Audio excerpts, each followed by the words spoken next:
கர்த்தர் நமக்கு வைத்திருக்கிற எல்லாவற்றையும் பெற்றுக்கொள்ளும்படியாக, எல்லா நிறைவையும் எடுத்துக்கொள்ளும்படியாக, அவருடைய சகல பாக்கியங்களையும் நன்மைகளையும், குடும்பத்துக்காக கர்த்தர் தீர்மானம் பண்ணி வைத்திருந்த சகல மேன்மைகளையும், சகல சுதந்திரங்களையும், சகல ஆறுதல்களையும், சகல கிருபைகளையும் எடுத்துக்கொள்ளும்படியாக கர்த்தருடைய சமூகத்துக்கு முன்பதாக வந்திருக்கிறோம். பக்கத்தில் இருக்கிறவங்களை பார்க்க வேண்டாம். தேவன் உங்களை நிரப்பி வல்லமையாய் மாற்றுகிற நேரம் இது.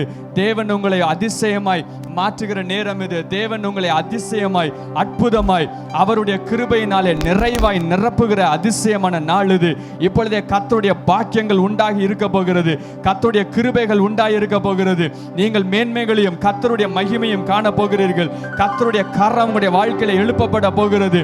அவர் உங்களுக்காக பிரத்யேகமாய் எழும்ப போகிறார். உங்களுக்காக கிரியைகளை நடப்பிக்கும்படியாக இயேசு உங்களுக்காக எழும்புகிறார். கரங்களை உயர்த்தி வாய்களை திறந்து, ஆண்டவரே, இந்த நாளிலே என்னை நிரப்புவீராக, என்னை நிரப்புவீராக, என்னை நிரப்புவீராக, நிரப்புவீராக, நிரப்புவீராக. என் குடும்பத்திலே உம்முடைய சமாதானத்தினால நிரப்புவீராக. உயிரடைய வேண்டுமே,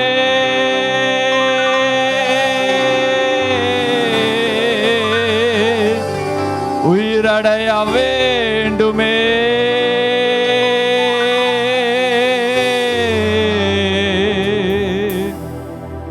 உயிர்த்தெழுந்த வல்லமை வேண்டுமே, உயிரடைய வேண்டுமே,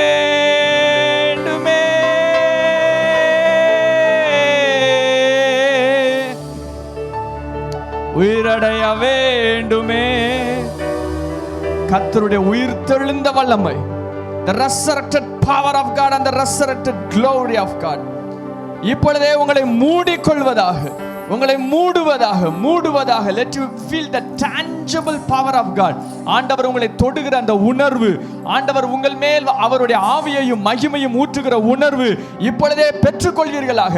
let you feel the power of God, let you know the glory of God.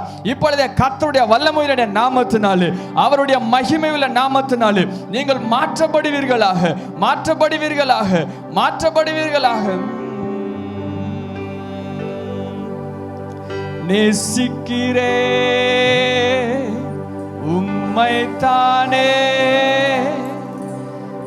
என் தெய்வமே, எனதே சுவே சுவை பார்த்து ஆசையாய் சொல்லுமா. நேசிக்கிறே உம்மைத்தானே என் தெய்வமே, எனதே சுவே. வியாதி நீங்கும், வறுமை நீங்கும், பாரம் நீங்கும், உம் பாதத்தில்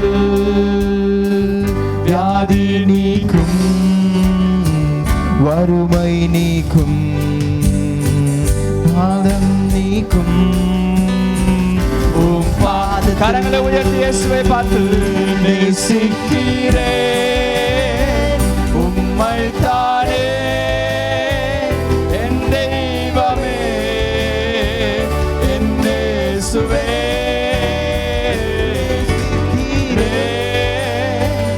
உம்மைத்தானே என் தெய்வமே, என் இயேசுவே. நேசம் உண்டு, பாசம் உண்டு, இரக்கம் உண்டு, உம் பாதத்தில் நேசம் உண்டு, பாசம் உண்டு.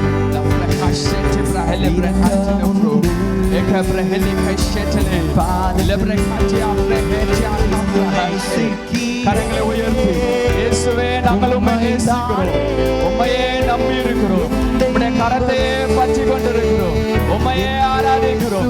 என் இயேசுவே, நேசிக்கிறே உம்மைத்தானே என் இயேசுவே, என் இயேசுவே.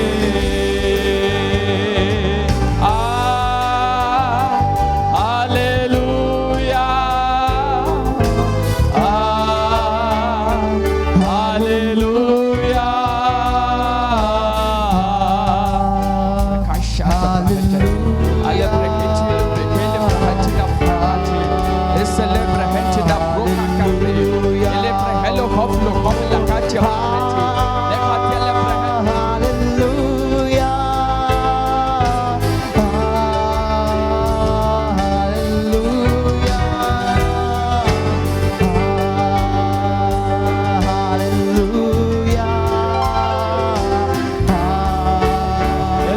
இருதயத்தை உயர்த்தி இயேசுவே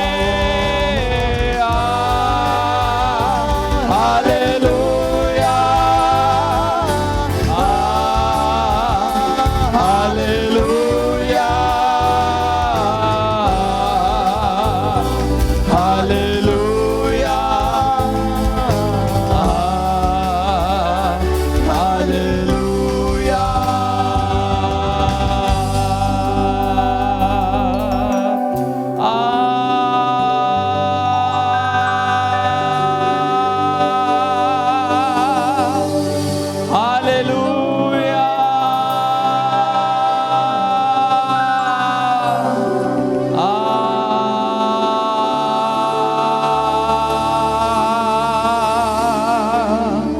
ஹalleluya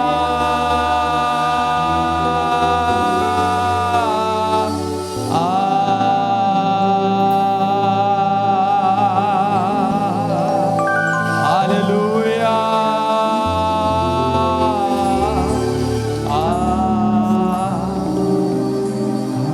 ஹalleluya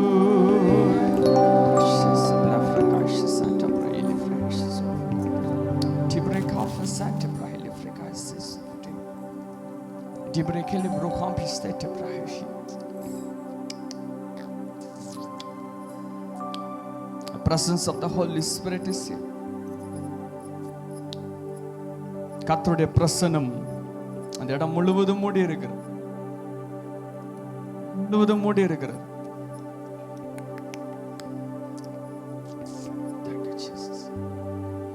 Thank you Jesus. இப்பொழுதே கர்த்தருடைய பலன், சுகம், கிருபை உண்டாயிருப்பதாக. Let you receive the fire of God. இப்பொழுதே தேவனுடைய தொடுதல், தேவனுடைய அற்புதம் செய்யும் சக்தி உங்களை இப்பொழுதே தொடுவதாக. Let you be filled with the power of the Holy Spirit. ஆவியானவருடைய அற்புதத்தினாலும் நிறைவினாலும் இப்பொழுதே நிரப்பப்படுவீர்களாக, நிரப்பப்படுவீர்களாக. புதிய மனிதனாய், புதிய மனுஷியாய் இப்பொழுதே மாற்றப்படுவீர்களாக. கர்த்தர் எங்க இருக்கிறாரோ அங்க விடுதலை உண்டு. இப்பொழுதே கர்த்தருடைய விடுதலையை பேசுகிறேன், கர்த்தருடைய விடுதலையை பேசுகிறேன். எல்லா கட்டுகளும் இப்பொழுதே உடைக்கப்படுவதாக, எல்லா பலவீனங்களும் மறைவதாக. இப்பொழுதே சுகம் உண்டாயிருப்பதாக, கிருபை உண்டாயிருப்பதாக, இரக்கம் உண்டாயிருப்பதாக, ஆறுதல் உண்டாயிருப்பதாக. எல்லா போராட்டங்களும் இப்பொழுதே முற்றுப்புள்ளி உண்டாயிருப்பதாக. தேவனுடைய வல்லமை, தேவனுடைய ஆளுகை நிறைவாய் உங்களுடைய குடும்பத்திலே, நிறைவாய் உங்கள் மீது வந்து அமருவதாக. இயேசு உங்களோடு இருக்கிறார், கர்த்தருடைய கிருபை உங்களோடு இருக்கிறது, தேவனுடைய தயவு உங்களோடு இருக்கிறது. இப்பொழுதே கர்த்தர் உங்களை தமக்குள்ளாக எடுத்துக் கொள்ளுகிறார். கர்த்தருக்குள்ளாக கட்டப்படுகிறீர்கள், மீண்டும் கட்டப்படுவீர்கள், மீண்டும் கட்டப்படுவீர்கள். எந்த இடத்துல அவமானப்பட்டீர்களோ, எங்கெல்லாம் இழந்தீர்களோ அந்த இடத்துல மீண்டும் கட்டப்படுவீர்களாக, கட்டப்படுவீர்களாக.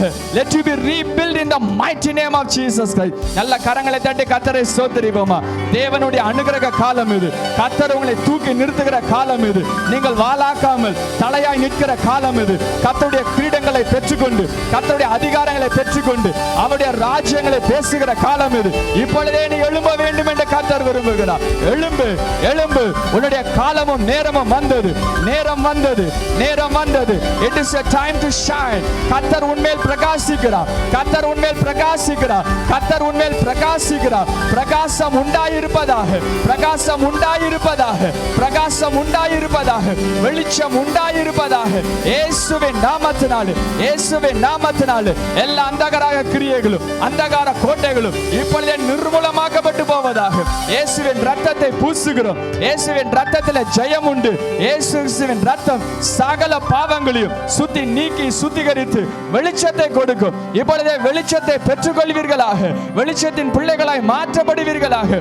உங்களை சுற்றிலும் பிரகாசம் உண்டாயிருப்பதாக. இரவிலே தூக்கம் இல்லை என்று யோசிக்கிறவர்களுக்கு கர்த்தருடைய தயவும் வல்லமையும் மகிமையும் இப்பொழுதே உண்டாயிருப்பதாக. இரவிலே தேவனுடைய தரிசனங்கள் உண்டாயிருப்பதாக. காலையில் எழும்பும் போது காலை சமாதானமாய் இருப்பதாக. நல்ல கரங்களை தட்டி கர்த்தருக்கு நன்றி செலுத்துவோமா. கர்த்தர் உங்களோடு இருக்கிறார். இயேசு உங்களோடு இருக்கிறார். தேவன் உங்களோடு இருக்கிறார். உங்களுக்காக எழுந்தருளி இருக்கிறார். உங்களுக்காக எழுந்தருளி இருக்கிறார். சகாயம் செய்கிறவர் அவர். சகாயராய் சகாயராய் மேன்மை உள்ளவராய் அதிசயங்களை செய்கிறவராய் அற்புதங்களை செய்கிறவராய் உங்களோடு இருந்து வல்லமையான கிரியைகளை நடப்பிக்கிறவராய். ஓ ஹalleluya. Father, we lift up your name, Lord. சபையாகவே நாங்கள் உயர்த்துகிறோம். நீர் எங்களுக்கு பாக்கியங்களை கொடுக்கிறீர். சரியான காலங்களிலே சரியான நேரங்களையும் எங்களுக்காக நீர் உபயோகப்படுத்தும்படியாக உம்முடைய நேரங்களை நீர் நிர்ணயம் பண்ணி வைத்திருக்கிறீர். அந்த காலமும் சமயம் வந்ததுக்காக நன்றி செலுத்துகிறோம். கர்த்தாவே ஸ்தோத்தரிக்கிறோம். உம்முடைய நாமம் மகிமைப்படுவதாக. உயிர்த்தெழுந்த இயேசு கிறிஸ்துவின் மூலம் ஜெபிக்கிறோம் நல்ல பிதாவே. ஆமென் ஆமென். உட்காருவோம். கன்வென்ஷன் கூட்டத்திலே வந்து நிற்பதற்காக கர்த்தர் கொடுத்த கிருபைக்காக நான் கர்த்தரை ஸ்தோத்தரிக்கிறேன். கர்த்தருடைய கிருபையும் பாக்கியமும் நன்மையும் நமக்கு உண்டாயிருக்கட்டும். கர்த்தருடைய தயவும் அவருடைய வல்லமையும் வழி நடத்துதலும் என்னாலும் நம்மோடு எப்பொழுதும் இருப்பதாக. கர்த்தர் எல்லாவற்றையும் அதினத்தின் காலத்திலே நேர்த்தியாய் அழகாய் செய்கிறவர். இந்த காலங்களிலும் உங்களோடு இருந்து எல்லாவற்றையும் அழகாய் நேர்த்தியாய் செய்வாராக. மிகுந்த அன்போடு அழைத்த சபை ஊழியர் ஐயா அவர்களுக்கு மிகுந்த கனிவான நன்றியையும் வணக்கங்களையும் நாங்கள் தெரிவித்துக் கொள்கிறோம். எங்களுக்காகவும் எங்களுடைய ஊழியங்களுக்காகவும் நீங்கள் ஜெபித்துக் கொள்ளுங்கள். கர்த்தருடைய கிருபை நம்மோடு இருப்பதாக. இந்த ஆண்டிலும் கர்த்தர் தம்முடைய கிருபைகளையும் வெளிப்பாடுகளையும் அவர் நினைத்திருக்கிற காரியத்தையும் கர்த்தர் நமக்கு வெளிப்படுத்துவாராக. We are living in an age of acceleration. மிகவும் மிகவும் வேகமாக செல்லுகிற ஒரு உலகத்தின் மையத்திலே நாம் நின்று கொண்டிருக்கிறோம். Age of acceleration. எல்லாமே வேகம் என்கிற பெயரிலே அது எழுதப்பட்டு கொண்டிருக்கிறது. அவர் mind has been programmed with speed. எல்லா காரியத்தின் மீதும் வேகம் என்று நம்முடைய சிந்தனைகளிலே எழுதப்பட்டு இருக்கிறது. சுற்றி இருக்கிற சகல காரியங்களும் உந்துகிற காரியங்கள், சுற்றி இருக்கிற நடக்கிற ஒவ்வொரு காரியங்களும் நம்ம எதை உந்தி தள்ளுகிறது என்றால் வேகம் என்கிற ஒரு காரியத்தை உந்தி தள்ளுகிறது. சுற்றி இருக்கிற டெக்னாலஜி நம்மை வேகப்படுத்துவதற்காக அவைகள் இருக்கிறது. அப்டேட் என்கிற வார்த்தை இருக்கிறது. வேகமாக அப்டேட் ஆகி சீக்கிரமாக வேகமாக என்கிற சப்தங்கள் நம்மை சுற்றிலும் எழும்பிக் கொண்டே இருக்கிறது. என்ன ஒரு செயல் நம்மை சுற்றி இருந்தாலும், என்ன ஒரு காரியங்கள் நம்மை சுற்றி இருந்தாலும் அவைகள் வேகம் என்கிற ஒரு பொருளிலே இருக்கிறது. அவைகள் வேகம் என்கிற ஒரு காரியத்தை அறிவுறுத்திக் கொண்டிருக்கிறது. ஒரு பைக் என்றால் வேகம் என்று இருக்கிறது. கார் என்றால் வேகம் என்று இருக்கிறது. மொபைல்ல டேட்டா என்றால் வேகம் என்று இருக்கிறது. அதிலே வேகமாக செயல்பட வேண்டும், வேகமாக இருக்க வேண்டும் என்கிற ஒரு பொருள் சுற்றிலும் இருந்து கொண்டே இருக்கிறது. இது சுற்றி இருக்கிறது மாத்திரமல்ல, நம்முடைய நடைமுறையிலையும் அவைகள் வந்துவிட்டது. சாப்பாடு என்கிற ஒரு வார்த்தையை சொன்னவுடன் நமக்கு உடனே வேண்டது வேகமாக வர வேண்டும், சீக்கிரம் வர வேண்டும் என்கிற ஒரு பெயர் சாப்பாட்டுக்கோடும் சேர்ந்து இருந்து விட்டது. ஆகவே நாம் வேகமாக எல்லாமே ரெடியாக இருக்கிற காரியத்தை நோக்கி வைத்திருக்கிறோம். சப்பாத்தினா ரெடியா இருக்குது, இடியாப்பம் ரெடியா இருக்குது, இட்லி மாவு எல்லாம் ரெடியா இருக்கிறது. உடனே எடுத்து உடனே போடுற மாதிரி சகலத்தின் மீதும் வேகம் என்கிற ஒரு வார்த்தை எழுதப்பட்டு கொண்டிருக்கிறது.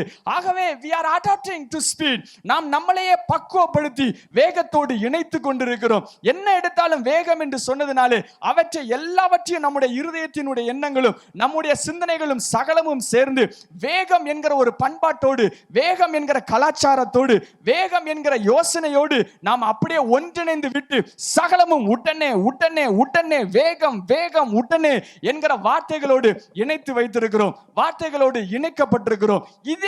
இதே யோசனைகளோடு, இதே கலாச்சாரத்தோடு, இதே சிந்தனை வடிவத்தோடு அப்படியே வேதாகமம் பக்கம் வந்தாலும் இந்த வேகம் என்கிற மனநிலையை வைத்து நாம் பார்க்கும் பொழுது வேகமாக எனக்கு காரியங்கள் வர வேண்டும். முழங்கால் போட்ட அடுத்த நிமிடமே கர்த்தர் பதில் கொடுக்க வேண்டும். வானாதி வானத்திலே இருக்கிற தேவன் அப்படியே சிங்காசனத்திலிருந்து இறங்கி வானங்களை கிழித்து எனக்கு முன்பதாக தரிசனம் வசனமாக வர வேண்டும், எனக்கு வார்த்தைகளை கொண்டு வர வேண்டும். வேதாகமத்தை இப்படிதான் திருப்புவேன், உடனே எனக்கு வார்த்தை வர வேண்டும். ஏதாவது ஒரு தீர்க்கதரிசி வந்து எனக்கு உடனே வார்த்தையை சொல்லணும், அடுத்து என்ன செய்யணும்னு எனக்கு தெரியாது, நான் ஜெபம் பண்ணுவேன், உடனே எனக்கு பதில் வர வேண்டும். சுத்தி இருக்கிற கலாச்சாரத்தின் ஓட்டத்தின்படி, சுத்தி இருக்கிற உலகத்தினுடைய வேகத்தின் ஓட்டத்தின்படி, the mindset of speed, உலகத்தில் இருக்கிற வேகம் என்கிற ஒரு கலாச்சாரத்தினுடைய பண்பை வைத்துக்கொண்டு தேவனை நோக்கி நெருங்கும் பொழுதும் நம்முடைய எண்ணங்களும் யோசனைகளும் வேகம் என்று இருந்து கொண்டே இருக்கிறது. நாம் தேவனிடத்தில் கேட்கிற காரியங்கள் வேகமாக கிடைக்க வேண்டும், பதில் வேகமாக கிடைக்க வேண்டும், சொல்யூஷன் வேகமாக கிடைக்க வேண்டும்.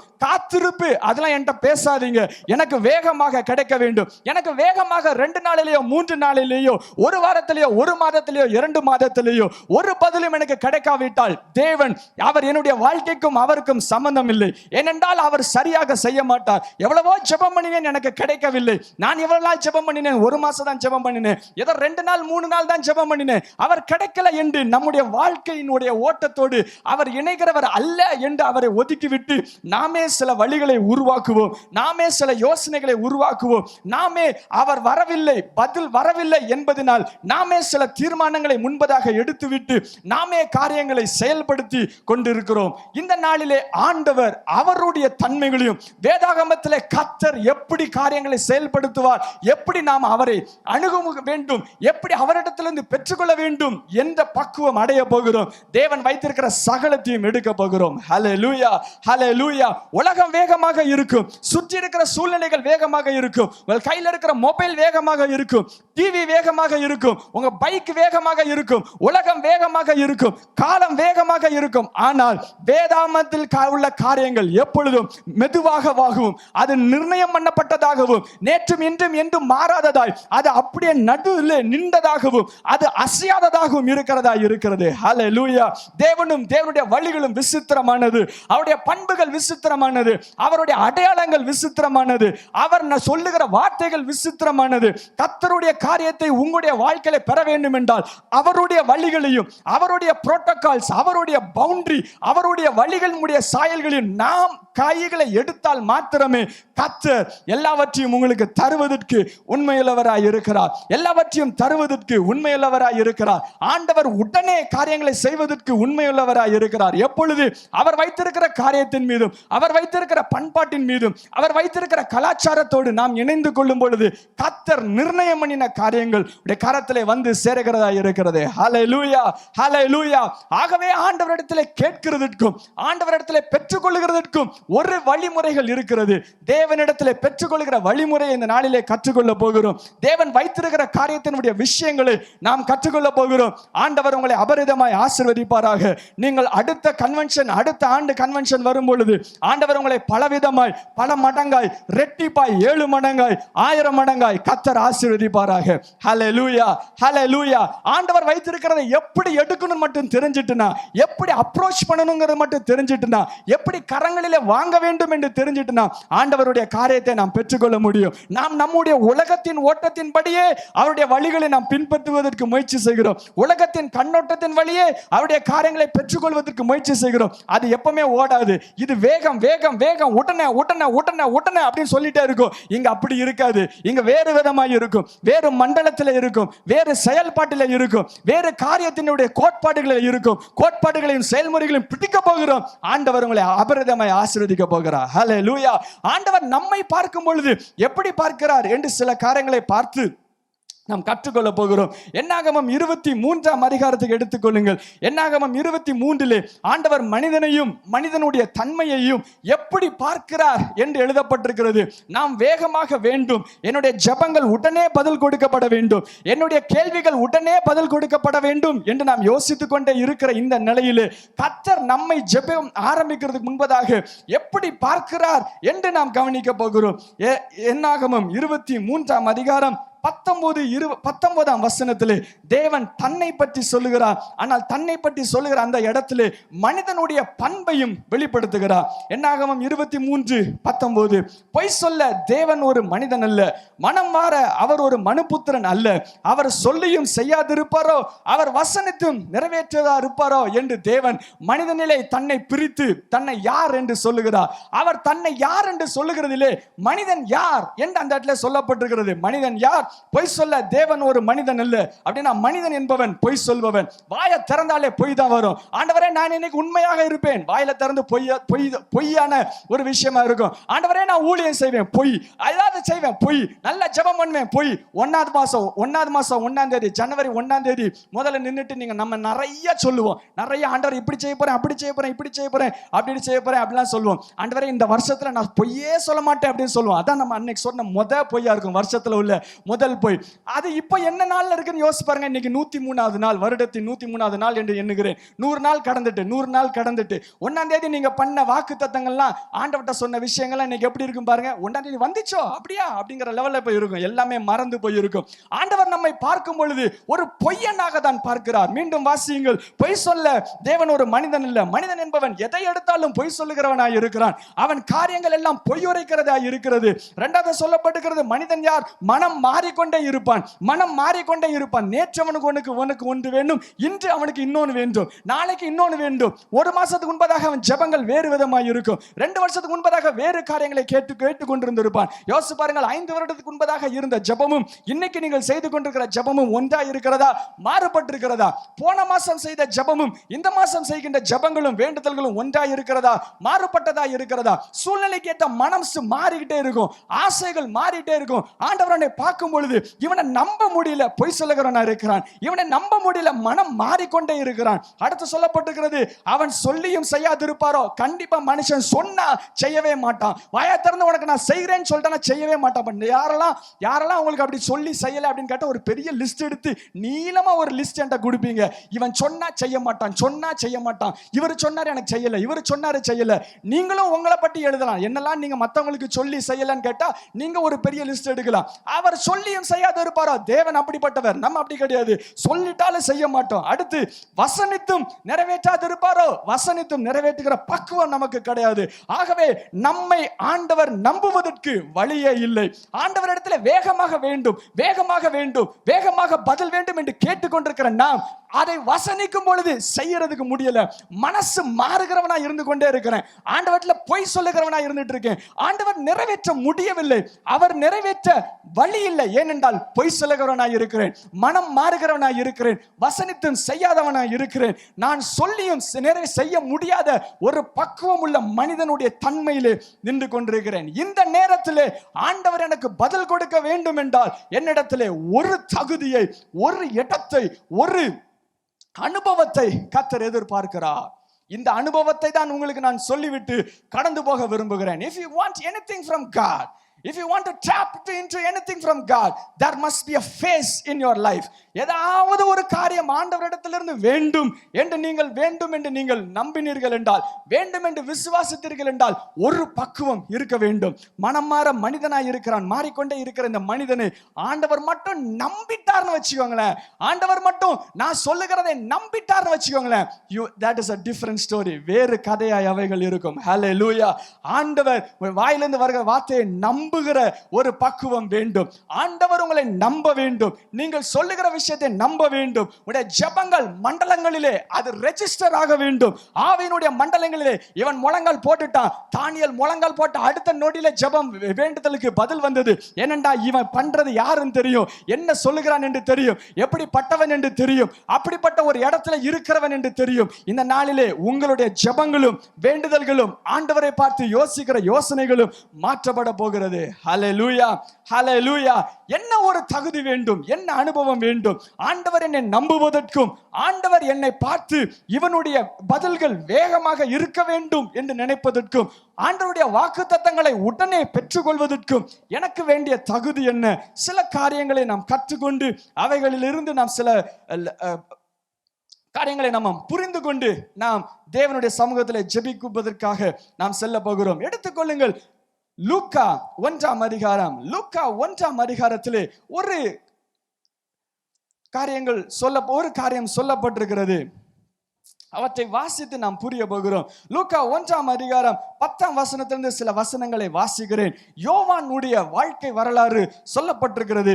லூக்கா 1ஆம் அதிகாரம் ஆரம்பத்திலேயே யோவான் என்ற மகா பெரிய ஒரு தீர்க்கதரிசியின் வாழ்க்கை முறையும் வாழ்க்கை ஆரம்பமும் அழைப்பின் ஆரம்பமும் சொல்லப்பட்டிருக்கிறது. 10ஆம் வசனம், தூப காட்டுகிற வேளையிலே ஜனங்கள் எல்லாரும் கூட்டமாய் வெளியே ஜெபம் பண்ணி கொண்டிருந்தார்கள். அப்பொழுது இவர் உள்ளே போகிறார். சகரியா உள்ளே சென்றிருக்கிற அந்த சகரியாவுக்கு 11வது வசனத்திலே ஒரு அழகான ஆரம்பம் உண்டாயிருக்கிறது. யோவானுடைய ஆரம்பம் 11ஆம் வசனத்திலே ஆரம்பிக்கிறது. அப்பொழுது கர்த்தருடைய தூதன் ஒருவன் தூபபீடத்தில் வலது பக்கத்தில் நின்று அவனுக்கு தரிசனமானான். காபிரியேல் என்கிற தூதன் வலது பக்கத்தில் நின்று அவனுக்கு தரிசனமாகிறான். தரிசனமாகி என்ன சொல்லுகிறான்? 13ஆம் வசனம், சகரியாவே பயப்படாது, உன் வேண்டுதல் கேட்கப்பட்டது, உன் மனைவியாகிய எலிசபெத் உனக்கு ஒரு குமாரனை பெறுவான், அவனுக்கு யோவான் என்று பெயரிடுவாயாக என்று பெயரோடு சேர்த்து ஒரு மனிதனுடைய வாழ்க்கை ஆரம்பமாகிறது. வேதாகமத்திலே இப்படி ஆண்டவர் பெயரோடு சேர்த்து ஒரு மனிதனை சொல்வது மிகவும் அரிதான காரியமாக இருக்கிறது. யாருக்கெல்லாம் பெயரோடு சேர்த்து ஆண்டவர் ஆரம்பிச்சார் அப்படின்னு எனக்கு சொல்லுங்க பார்க்கலாம். வேற யாராவது சொல்லுங்க. யாரெல்லாம்? ஆபிரகாம், ஈசாக்கு, வெரி குட், ஈசாக்கு. வேற? சாம்சன், சிம்சோன். வேற? பெயரோடு சேர்த்து ஆண்டவர் ஆரம்பங்களை கொடுக்கிறவராய் இருக்கிறார். இயேசுவானவருக்கும் அந்த ஆரம்பங்கள் கொடுக்கப்பட்டது. பிறப்பதற்கு முன்பதாகவே ஒருவன் பிறப்பான், அவனுக்கு இப்படி பெயரிடுவாயாக என்று ஆண்டவர் சொல்லி ஆரம்பங்களை கொடுக்கிறவராய் இருக்கிறார். பெயர் வந்து விட்டது. பெயர் என்ன வந்து விட்டது? யோவான் என்கிற பெயர் வந்து விட்டது. காபிரியேல் தூதன் கொண்டு வருகிறான். இவன் எப்படிப்பட்டவனாய் இருப்பான் என்று சொல்லப்பட்டிருக்கிறது. 14ஆம் வசனம், உனக்கு சந்தோஷமும் மகிழ்ச்சியும் உண்டாகும், அவன் பிறப்பினித்தம் அநேக சந்தோஷப்படுவார்கள், அவன் கர்த்தருக்கு முன்பதாக பெரியவனாய் இருப்பான், திராட்சரசமும் மதுவும் குடியான், தாயின் வயிற்றில் இருக்கும் பொழுதே பரிசுத்தாவினால் நிரப்பப்பட்டிருப்பான். அது இதன்னு பயங்கரமா வார்த்தைகள் வருகிறது, வெளிப்பாடு வருகிறது. அவன் பிறந்ததுக்கு அப்புறம் ஆண்டவர்கிட்ட எனக்கு என்ன செய்ய, எப்படி செய்ய ஆண்டவரே, எனக்கு ஏதாவது தாங்க ஆண்டவரே, அப்படிலாம் கேட்கறதுக்கு வாய்ப்பே இல்லை. அதுக்கு முன்பதாகவே, தாயின் வயிற்றில் உருவாகிறதுக்கு முன்பதாகவே பெயரோடு சேர்த்து அழைப்பும் சேர்த்து வந்துவிட்டது. ஆண்டவர் அப்படிப்பட்ட ஒரு அழகான அனுபவத்தை கொடுத்திருக்கிறார். இவன் பிறக்கிறான். பிறந்த பின்பதாக இன்னொரு அனுபவம் வருகிறது. வாக்குத்தத்தங்கள் வந்துவிட்டது, சீக்கிரமாவே கொடுக்கப்பட்டு விட்டது. அது மிகவும் அவசரம். ஆகவே பிறக்கிறதுக்கு முன்பதாகவே வந்துவிட்டது. ஏன் பிறந்ததுக்கு அப்புறம் யோவான்ட்ட சொல்ல வேண்டியதானே? பிறந்ததுக்கு அப்புறம் யோவான் நான் உன்னை அழைச்சிருக்கிறேன், அதனால நான் உனக்கு இப்படிலாம் செய்ய போறேன்னு சொல்ல வேண்டியதானே? அவ்வளவு அவசரம் ஏன்? தாயின் வயிற்றுல உருவாக்குறதுக்கு முன்பதாகவே கண்டிப்பா அப்பா அம்மாட்ட சொல்லணுமா என்கிற ஒரு யோசனைகள் வந்திருக்கிறது. அவ்வளவு அவசரம், அவ்வளவு முக்கியமான அழைப்பு, அவ்வளவு முக்கியமான விஷயம். ஆனால் என்ன நடந்தது பாருங்கள். லூக்கா 1ஆம் அதிகாரம் 80வது வசனத்தை வாசிப்போம். கடைசி வசனம், லூக்கா 1ஆம் அதிகாரம் 80வது வசனம்.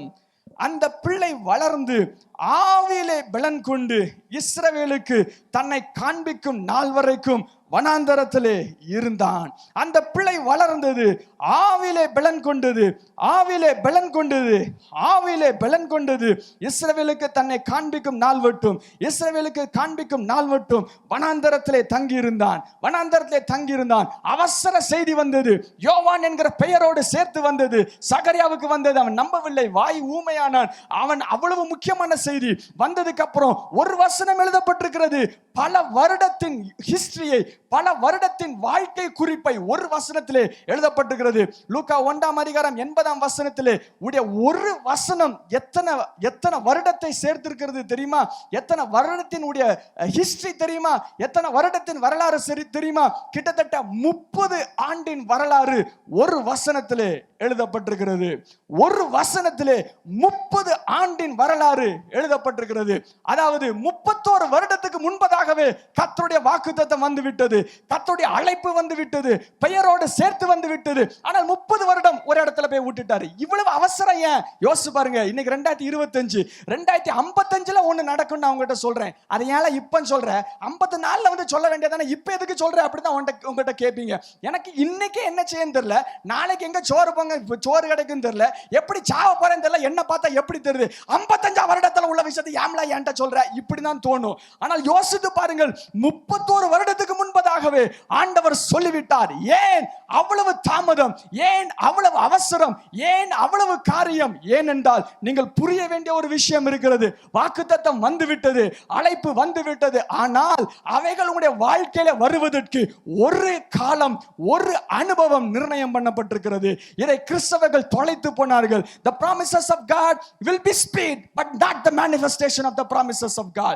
வாக்குத்தத்தம் வேகமாக வரும், வாக்குத்தத்தம் வேகமாக வரும். ஆனால் அவைகளின் செயல்முறைகள், அவைகளின் காலங்கள் உடனே வராது. ஒரு அனுபவம் தேவை, ஒரு அனுபவம் தேவை. என்ன அனுபவம் என்பதாவது வசனத்திலே அழகாக சொல்லப்பட்டிருக்கிறது. Wax strong in the spirit. Wax strong in the spirit. Became strong in the spirit. ஆவியிலே பலன் கொண்டு, ஆவியிலே பலன் கொண்டு, ஆவியிலே பலன் கொண்டு. This is an experience that you need. கர்த்தருடைய பிள்ளைகளே, என்னுடைய சத்தத்தை கேட்டுக்கொண்டிருக்கிற தேவனுடைய ஊழியக்காரர்களே, தேவனுடைய பிள்ளைகளே, கர்த்தருடைய வாக்குத்தத்தம் நிறைவேற காத்திருக்க துடித்துக் கொண்டிருக்கிற தேவ ஜனமே, உங்களை பார்த்து நான் பேசுகிறேன். வாக்குத்தத்தம் உங்களுக்கு கொடுத்து பலதாகி விட்டது, பலதாகி விட்டது, பழசு ஆகிவிட்டது, ரொம்ப நாள்பட்டு விட்டது. அது எப்பொழுது வரும் என்று கேட்டுக்கொண்டிருக்கிறீர்கள். இரண்டாவது அனுபவத்தை நீங்கள் தொலைத்து விட்டீர்கள். வாக்குத்தத்தம் வேகமாக வந்து விட்டது, தாய்க்கே கொடுக்கப்பட்டு விட்டது. எனக்கு முன்பதாகவே, பிறக்கிறதுக்கு முன்பதாகவே ஸ்டாம்ப் அடிச்சு, இப்படிதான்டா உன் பேரு, இதுதான்டா உன் வழி, இதுதான்டா உன் அழைப்பு, இப்படின்னு முன்னாடியே கொடுத்து விட்டு விட்டது. ஆனா எனக்கு கொடுக்கப்பட்ட, முத்திரித்த நான் பெற வேண்டிய ஒரு அனுபவம் இருக்கிறது. எனக்கு பிறக்கிறதுக்கு முன்பதாகவே முத்திரை போடப்பட்டாலும் நான் பெற வேண்டிய ஒரு அனுபவம் இருக்கிறது. Becoming strong in the spirit, waxing strong in the spirit. ஆவியிலே பலன் கொள்கிற அனுபவம். கரங்களை தட்டி கர்த்தருக்கு நன்றி செலுத்துவோம். ஹல்லேலூயா, ஹல்லேலூயா. எல்லாரும் சத்தமாய் சொல்லுங்களேன், ஆவியிலே பலன் கொள்ளுகிற அனுபவம். ஹல்லேலூயா.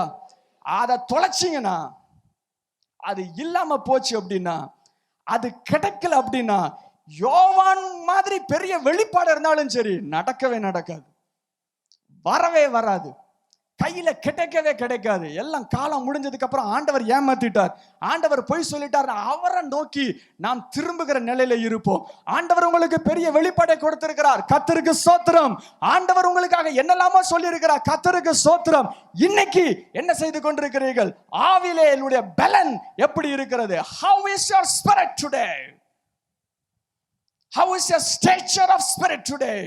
உங்களுடைய ஆவியின் நிலைப்பாட்டு என்ன? ஆவினா என்னன்னு தெரியுமா? ஆவியின் நிலைப்பாட்டு தெரியுமா? எப்படி வளர்க்கணும் தெரியுமா? எப்படி பலன் கொள்ளணும் தெரியுமா? எப்படி நிக்கணும் தெரியுமா? ஆவியிலே பலன் கொள்ளுகிற அனுபவம் தேவை. 30 ஆண்டுகள் லூக்கா 2ஆம் அதிகாரத்தில் இயேசுவின் காரியங்கள் சொல்லப்பட்டிருக்கிறது. இயேசு பிறக்கிறதுக்கு முன்பதாக இதே காபிரியேல் தூதன் போய் சொல்லுகிறான், இயேசு என்று ஒருவர் பிறப்பார், அவருக்கு இயேசு என்று பெயரிடுவாயாக, அவருக்கு இம்மானுவேல் என்று பெயரிடுவாயாக, அவருக்கு பேர் ரட்சகர் என்றெல்லாம் சொல்லி வாக்குத்தத்தங்கள் கொடுக்கப்பட்டிருக்கிறது. என்ன நடந்தது? லூக்கா 2ஆம் அதிகாரம் 40ஆம் வசனம். லூக்கா 2ஆம் அதிகாரம் 40வது வசனம். பிள்ளை வளர்ந்து ஆவிலே பலன் கொண்டு, ஹல்லேலூயா, ஆவிலே பலன் கொண்டு ஞானத்தினால் நிறைந்தது, filled with wisdom. தேவனுடைய கிருபையும் அவர் மேல் இருந்தது. ஒரு வசனம் எழுதியிருக்குது. எத்தனை வருஷம் கவர் ஆயிருக்கு தெரியுமா? 12 வருஷம். 12 வருஷத்தினுடைய ஒரே வார்த்தை, waxed in the spirit. 12 வருடத்தின் வாழ்க்கை குறிப்பு ஒன்றே ஒன்றுதான், wax strong in the spirit. ஆவியிலே பலன் கொண்டது. 12 வருஷம் கழிச்சு வெளியே வந்துச்சு அந்த பிள்ளை. வெளியே வந்து பெரிய ஞானவானாக காண்பித்தது. திருப்பியும் உள்ள போயிட்டு என்ன நடந்தது பாருங்க. 52ஆம் வசனம். லூக்கா 2ஆம் அதிகாரம் 52ஆம் வசனம். இயேசுவானவர் ஞானத்திலும் வளர்த்திலும் தேவ கிருபையிலும் மனுஷ தயவிலும் அதிகமாய் விருத்தி அடைந்தார். another 14 years. அடுத்த 14 வருஷம். இயேசு 30 வயதிலே ஊழியத்தை தொடங்கினார். 12 வயதிலிருந்து 30 வரைக்கும் hidden. What is the message there? What he is doing? Becoming strong in the spirit. ஆவியிலே பலன் கொண்டது. அவ்வளவு பெரிய ஒரு அழைப்பு இருக்கிற இயேசுவுக்கே ஆவியிலே பலன் கொள்கிற அனுபவம் தேவை என்றால், மிகவும் பெரிய தீர்க்கதரிசியான யோவானுக்கே ஆவியிலே பலன் கொள்கிற அனுபவம் தேவை என்றால், பிறக்கிறதுக்கு முன்பதாகவே அழைப்பு பட்டவர்களுக்கு தேவை என்றால், நமக்கெல்லாம் எவ்வளவு தேவை? ஹல்லேலூயா, ஹல்லேலூயா. நமக்கு தேவைங்க. இதை தொலைச்சிட்டோம். அதனாலதான் இன்னும் வீக்கா ஒன்றுமில்லாமல் நம்மளை எளிதாக தட்டுகிறவர்களாக நாம் இருந்து கொண்டிருக்கிறோம். நம்முடைய வாழ்க்கை பலவீனமாய் இருக்கிறது, ஜெபம் பலவீனமாய் இருக்கிறது. பிசாசு பொட்டச்சி எடுத்துருவான். ஒரு ஊழியத்துக்கு போயிட்டு வாங்க, பொட்டச்சி எடுத்துருவான். ஏன்? பலன் இல்ல, வயிற்றுல பலன் இல்ல, ஆவியில பலன் இல்ல, நிக்க தெம்பு இல்ல, வக்கன இல்ல, முதுகெலும்பு இல்ல. ஆவியிலே பலன் கொள்ள வேண்டும். நீங்க எது செய்கிறதுக்கு முன்பதாக ஒன்று இருக்க வேண்டும், ஆவிலே பலன் கொள்ள வேண்டும், ஆவிலே பலன் கொள்ள வேண்டும். Your main goal is how to stand in the spirit. கிறிஸ்தவர்களாக அழைக்கப்பட்டிருக்கிற அனைவரும் செய்ய வேண்டிய மிகப்பெரிய ஒரு தகுதி, எடுக்க வேண்டிய மிகப்பெரிய ஒரு அனுபவம் இருக்கிறது. ஆவியிலே பலன் கொள்ளுகிற அனுபவம். waxing strong in the spirit. இன்னொரு ஒரு மிகப்பெரிய தேவ மனிதனை குறித்து நான் உங்களுக்கு காண்பிக்கிறேன். வேகமாக அழைப்பு வருகிறது. அப்போஸ்தலர் 9:4 அவன் தரையிலே விழுந்தான். அப்பொழுது சவுலே, சவுலே, நீ என்னை ஏன் துன்பப்படுத்துகிறாய் என்று தன்னுடனே சொல்லுகிற ஒரு சத்தத்தை கேட்டான். அதற்கு அவன், ஆண்டவரே, நீர் யார் என்றான். அதற்கு கர்த்தர், நீ துன்பப்படுகிற இயேசு நானே, முள்ளில் உதைக்கிறது உனக்கு கடினமாம் என்றார். அவன் நடுங்கி திகைத்து, ஆண்டவரே, நான் என்ன செய்ய சித்தமாய் இருக்கிறீர் அப்படின்னு சொல்லப்பட்டிருக்கிறது. அதுக்கப்புறம் ஆண்டவர் சொன்னதெல்லாம் டெலிட் ஆயிட்டு. அதுல பாருங்களேன், என்றான். அதற்கு கர்த்தர், நீ எழுந்து பட்டணத்துக்கு போ, உனக்கு சொல்ல வேண்டியது அங்க சொல்லப்படும் சொல்லி முடிச்சிட்டாங்க. ஆனா நடுசுல ஏதோ சொன்னாங்க, ஏதோ சொல்லி இருக்கிறாங்க, மிஸ் ஆயிட்டு. என்ன மிஸ் ஆயிட்டு? இன்னொரு இடத்துல எழுதப்பட்டிருக்கிறது. என்னெல்லாம் ஆண்டவர் சொன்னாங்க அப்படின்னு இன்னொரு இடத்துல பவுல் அழகாக சொல்லுகிறார். சோ என்ன ஆண்டவர் சொன்னாங்க அப்படின்னு நம்ம பார்க்க போகிறோம். அழைப்பு வருகிறது. சாதாரண அழைப்பு இல்ல, மேன்மையான அழைப்பு வருது. இன்னைக்கு பவுலுக்கு அந்த அழைப்பு வரல அப்படின்னா இன்னைக்கு நம்ம யாருங்க உட்கார்ந்திருக்க மாட்டோம். ஹல்லேலூயா. கிறிஸ்தவம் என்கிற ஒன்று தலைப்பதற்கு காரணம் பவுலினுடைய அழைப்பும் பவுலினுடைய ஊழியமும் தான். ஹல்லேலூயா. பாலின்ஸ் டாக்ட்ரின் என்று சொல்வார்கள். நிருபங்கள் இல்லை என்றால், பவுலுடைய எழுத்துக்கள் இல்லை என்றால், கிறிஸ்தவத்தின் அடிப்படை வசனங்களும் கிறிஸ்தவத்தின் அஸ்திபாரங்களும் உண்டாக சரித்திரமே இல்லை, வாய்ப்பே இல்லை. அப்போஸ்தலர் 26 அதிகாரத்துக்கு வாருங்கள். இடையிலே என்ன நடந்தது, என்னென்னலாம் ஆண்டவர் சொன்னார் என்று அழகாக அந்த அதிகாரத்திலே வரிசைப்படுத்தி எழுதி இருக்கிறார். அப்போஸ்தலர் 26:14 மீண்டும் அந்த சம்பவத்தை சொல்லும் பொழுது கர்த்தர் சொன்ன வார்த்தைகளை சொல்லுகிறார். நாங்கள் எல்லாரும் தரையிலே விழுந்த போது, சவுலே, சவுலே, நீ ஏன் என்னை துன்பப்படுத்துகிறாய், முள்ளில் உதைக்கிறது உனக்கு கடினமாம் என்று எபிரேய பாஷையில் என்னுடன் சொல்லுகிற ஒரு சத்தத்தை கேட்டேன். அதற்கு ஆண்டவரே, நீர் யார் என்று சொன்னேன். அதற்கு அவர், நீ துன்பப்படுத்துகிற இயேசு நானே அப்படின்னு சொல்லிட்டாங்க. அதுக்கப்புறம் அங்க கட் ஆயிட்டு என்ன சொன்னார்? 16ஆம் வசனத்தை சொல்றாங்க பாருங்க. இப்பொழுது நீ எழுந்து காலூன்றி நில், நீ கண்டவைகளையும் நான் உனக்கு தரிசனமாய் காண்பிக்க போகிறவைகளையும் குறித்து உன்னை ஊழியக்காரனாகவும் சாட்சியாகவும் ஏற்படுத்தினதுக்காக உனக்கு தரிசனமானேன்.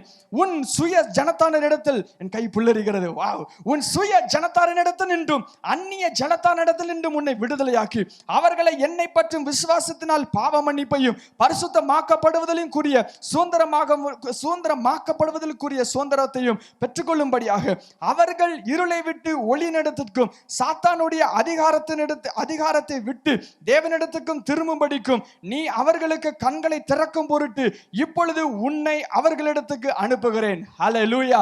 நம்மளெல்லாம் இந்த இடத்துல சொல்லி வச்சிருக்காங்க. நம்ம ஊர்ல இருக்க நம்ம பேரெல்லாம் சேர்த்து ஆண்டவர் சொல்லி வச்சிருக்காங்க. அவனெல்லாம் இருட்டுல இருந்து வெளியே கொண்டு வர்றதுக்கு உன்னை ஏற்படுத்தினேன். பெரிய அழைப்பு, பெரிய அழைப்பு உடனே வருகிறது. உடனே அடுத்த வசனத்தை சொல்லுகிறார், 19வது வசனம். ஆகையால் அகிரிப்பா ராஜாவே, சத்தமாய் வாசிப்போமா, நான் அந்த பரம தரிசனத்துக்கு கீழ்ப்படியாதவனா இருக்கவில்லை. கீழ்ப்படியாம இல்ல, நான் கீழ்ப்படியாம இல்ல, நான் அதுக்கு கீழ்ப்படியாம இல்ல, உடனே கீழ்ப்படிஞ்சேன். என்னையா செஞ்சீங்க, என்ன செஞ்சீங்க? எடுத்துக்கோங்க கலாத்தியர் 1ஆம் அதிகாரம். அடுத்து என்ன செய்தார் என்று எழுதப்பட்டிருக்கிறது. கலாத்தியர் 1ஆம் அதிகாரத்தில் இந்த வெளிப்பாடு வந்து முடிந்தவுடன் அவர் என்ன செய்தார்? வெளிப்பாடு வந்து முடிந்தவுடன் அவருடைய வாழ்க்கை எப்படி இருந்தது? 15ஆம் வசனம் ரொம்ப அழகாக ஆரம்பிக்கிறார். கலாத்தியர் 1:15 பக்கம் 257. அப்படி இருந்தும் நான் என் தாயின் வயிற்றில் இருந்தது முதல் என்னை பிரித்தெடுத்து தம்முடைய கிருபையினாலே அழைத்த தேவன். எப்படியா? தாயின் வயிற்றுல அப்பமே வந்துச்சு. ஆனா லேட்டா தான் எனக்கு தெரிஞ்சிச்சு, லேட்டா தான் எனக்கு வெளிப்பட்டுச்சு. என்ன வெளிப்பாடு? நான் புறஜாதிகளுக்கு வெளிச்சத்தை கொடுக்க வேண்டும், பிசாசின் கட்டுகளிலிருந்து விடுதலையாக்கி வெளிச்சத்தை கொடுக்க வேண்டும். இன்றைக்கு அதனாலதான் நம்ம உட்கார்ந்து இருக்கிறோம். அப்படிப்பட்ட பெரிய அழைப்பு பெற்றப்பட்டிருக்கிறது. என்ன நடந்தது? 16ஆம் வசனம். தம்முடைய குமாரனை நான் புறஜாதிகளிடத்துக்கு சுவிசேஷமை அறிவிக்கும் பொருட்டாக அழைப்பை சொல்றாங்க பாருங்க. பவுலுடைய அழைப்பை கண்டுபிடிக்கிறதே ஒரு பெரிய கிருபை. 16ஆம் வசனத்தில் சொல்லப்பட்டிருக்கிறது, தம்முடைய குமாரனை நான் புறஜாதிகளிடத்தில் சுவிசேஷமாய் அறிவிக்கும் பொருட்டாக அவரை எனக்குள் வெளிப்படுத்த பிரியமாய் இருந்தபோது உடனே நான் மாம்சத்தோடும் இரத்தத்தோடும் யோசனை பண்ணாமலும் எனக்கு முன்னே அப்போஸ்தலர்களிடத்தில் எருசலேமுக்கு போகாமலும் அரபு தேசத்துக்கு புறப்பட்டு போய் மறுபடியும் தமஸ்கு ஊருக்கு புறப்பட்டு வந்தேன். அடுத்த வசனம், 3 வருஷத்துக்கு பின்பு, 3 வருஷத்துக்கு பின்பு, after 3 years the visitation came, the word came, the calling came, but went to Arabia. உடனே அரேபியாவுக்கு சென்றார். துடிப்பு இருக்குது, வெளிப்பாடு இருக்கிறது. வெளிப்பாடு வந்த உடனே ஸ்டேட்டஸ் போடக்கூடாது. வெளிப்பாடு வந்தோடனே என்ன செய்யணும்னு தெரியணும். ஹalleluya, hallelujah. The revelation came, the big call came, but 3 ஆண்டுகள் அரேபியாவுக்கு சென்று விட்டார். ஏயா பெரிய அழைப்பியா போயா, திருத்தரையா போயா? போகல. He went to the wilderness. ஆவில பலப்படுகிற கிருபை வேணும். ஹalleluya. 2ஆம் அதிகாரம் 1ஆம் வசனத்தை சொல்லப்பட்டிருக்கிறது பாருங்க என்ன நடந்ததுன்னு. எப்படி சொல்லப்பட்டிருக்கிறது? 14 வருஷம் சென்ற பின்பு, 14 years உண்மையான அழைப்புக்குள்ள ட்ராப் வராங்க. என்ன நடந்தது பாருங்க. 14 வருஷம் அந்த வசனம் வாசிப்போம். நான் தீத்துவை கூட்டிக் கொண்டு பர்னபாவோடு கூட்டிக் கொண்டு மறுபடியும் எருசலேமுக்கு போய் வேற மாதிரி ஊழியம் ஆரம்பிக்கப்படுகிறது. அதுக்கு முன்பதாக தமஸ்குல செஞ்சிட்டு இருக்கிறாங்க, அங்கங்க செஞ்சிட்டு இருக்கிறாங்க. திருப்பி தமஸ்குக்கு வராங்க, அரேபியா போறாங்க, தமஸ்குக்கு வராங்க, திருப்பி போறாங்க, திருப்பி வராங்க. ஆஃப்டர் 14 years இந்த மனிதனை போல பிரபலமான வெளிப்பாடு பெற்ற மனிதர்கள் யாருமே கிடையாது.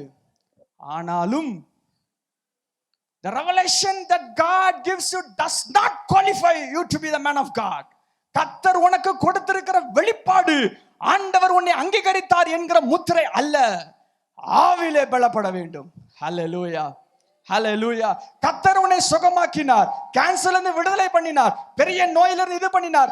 பணம் இல்லை, எனக்கு பணம் கொடுத்தார். வீடு இல்லை, வீடு கொடுத்தார். ஒன்றுமில்லை, இது கொடுத்தார். சாட்சி வந்திருக்கிறது. The testimony that you receive is not the stamp of God's approval. கர்த்தர் உனக்கு கொடுத்திருக்கிற, உங்களுக்கு கொடுத்திருக்கிற அநேக சாட்சிகள் ஆண்டவர் உங்களை அங்கீகரித்தார் என்பதுக்கு அர்த்தம் இல்லை. ஆவிலே பலப்பட வேண்டும். ஹalleluya, ஹalleluya. அந்த அனுபவம் இல்லை என்றால் அவன் மேலே போக முடியாது. சிறகு ஒடிந்து கீழே விழுந்து விடுவான். He will be wounded, he will be bombarded, he will have pain. எழும்ப முடியாது, பலன் இருக்காது. ஆவியிலே பலப்படுகிற அனுபவம் தேவை.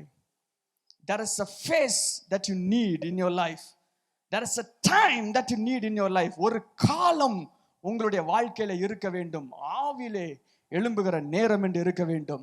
எத்தனை வருடம் ஸ்கூல் படித்தீங்க அப்படின்னு கேட்டா, 12 வருஷம் ஸ்கூல் படித்தேன், 2 வருஷம் எல்கேஜி யூகேஜி படித்தேன், சிலவங்க ப்ரீகேஜியும் படித்தேன்னு சேர்த்து பல வருடம் சொல்வார்கள். எத்தனை வருடம் காலேஜ் படித்தேன் அப்படின்னு கேட்டா 3+2+2+2ன்னு சொல்லிக்கிட்டே இருப்பார்கள். எத்தனை வருடம் ஆவிலே பலப்பட்டீர்கள் என்கிற ஒரு வார்த்தைக்கு நீங்கள் விடை கொடுக்க வேண்டும். விடை கொடுக்க வேண்டும், பலன் அடைய வேண்டும். அதுதான் தேவன் உங்கள் மேல் வைத்திருக்கிற அந்த அழைப்பை நிர்ணயம் பண்ணுகிறதா இருக்கிறது. நிர்ணயம் பண்ணுகிறதா இருக்கிறது. Align yourself in the spirit. ஒரு தீர்மானம் எடுக்க போகிறோம். ஆண்டவரே, என்னுடைய வாழ்க்கை எங்க இருக்குன்னு தெரியல, இன்னைக்கு வாக்குத்தத்தங்களோடு அழைப்போடு சேர்த்து ஒன்றாக மாற போகிறேன். I'm going to align myself in the spirit. எப்படி ஆவில இருக்குன்னு எனக்கு தெரியல, ஆவில பலப்படணும்னா என்னன்னு எனக்கு புரியல. ஆனா எனக்கு ஏதோ புரியுது, என்னமோ பண்ணணும்னு மட்டும் இப்போ புரியுது. ஒரு ஃபேஸ் தேவை, ஒரு அனுபவம் தேவை. ஆவிலே பலப்படுகிற அனுபவம். இந்த அனுபவம் இல்லாமல் நீங்க ஓவர்டேக் பண்ணி உங்களுடைய அப்பாயின்மெண்ட் டேட்டை தாண்டி வேகமாக சென்றீர்கள் என்றால் நடக்கவே நடக்காது. அனுப்பப்படாமல் நீங்கள் சென்றீர்கள் என்றால் you will lose everything. தேவன் உங்களை அனுப்பாமல் ஊழியங்களை செய்தீர்கள் என்றால் உடைக்கப்படுகிற இடத்துக்கு செல்லுவோம். கர்த்தருடைய அனுமதி இல்லாமல், அவருடைய அழைப்பு இல்லாமல், அவருடைய சொல் இல்லாமல் முன்பதாக சென்று விட்டால், அவர் நிர்ணயம் பண்ணியிருக்கிற வரையறையை தாண்டி முன்பதாக சென்று விட்டால், you will break and fall and it will take another years to come back. பல ஆண்டுகளாகும் திரும்பி வருகிறது. தேவையில்லாமல் கர்த்தர் சொல்லாமல் உங்கள் வரம்பு மீறி, பலத்துக்கு மீறி ஆண்டவருடைய அழைப்பின் செய்கைகளை கரங்களை வைத்தீர்கள் என்றால், if you don't have a backup and a license from heaven, இன்றைக்கு தேவை அவரோடு ஒன்றித்து வாழுகிற ஒரு அனுபவம். ஒரு நிமிடம் கண்களை மூடி கரங்களை உயர்த்தி, ஆண்டவரே எத்தனையோ வார்த்தைகள் எனக்கு கொடுத்திருக்கிறீங்க, எத்தனையோ தரிசனங்கள் கொடுத்திருக்கிறீங்க, நான் ஏன் வரல என்னாச்சு தெரியல அப்படின்னு சொல்லிட்டு நான் ஜெபம் பண்ணிட்டே இருக்கிறேன். உங்களை பார்த்து தான் கர்த்தர் சொல்லுகிறார், wax strong in the spirit, ஆவிலே பலப்படு.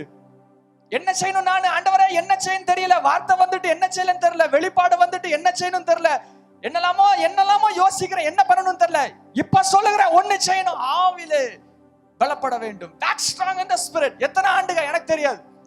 யோவான் 30 ஆண்டுகள் இருந்தார், ஆண்டவர் 30 ஆண்டுகள் இருந்தார். ஒரே ஒரு நாள் வெளியே வந்தார் 12 வயதிலே, ஆனால் 30 ஆண்டுகள் இருந்தார்.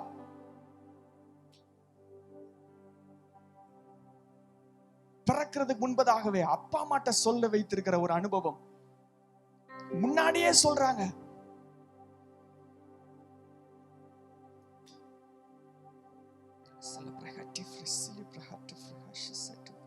இயேசுவின் மூலம் ஜெபிக்கிறோம் நல்ல பிதாவே, ஆமென்.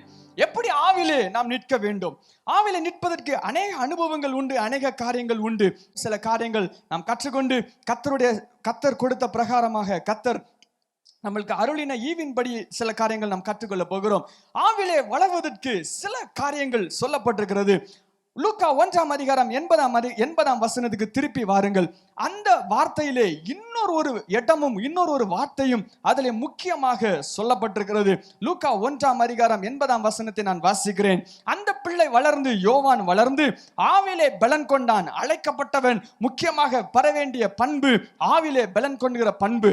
இது எந்த இடத்துல உருவாகுகிறது? There is a location for you to wax strong in the spirit. இந்த ஆவிலே வளர்கிறதுக்கு ஒரு இடத்துக்கு செல்ல வேண்டும். இல்லாவிட்டால் நான் வேறு வார்த்தையிலே சொல்லுகிறேன், ஆவிலே வளருகிற அந்த பண்பை, அந்த வாழ்க்கையை உருவாக்குகிறது ஒரு இடம் மாத்திரம்தான்.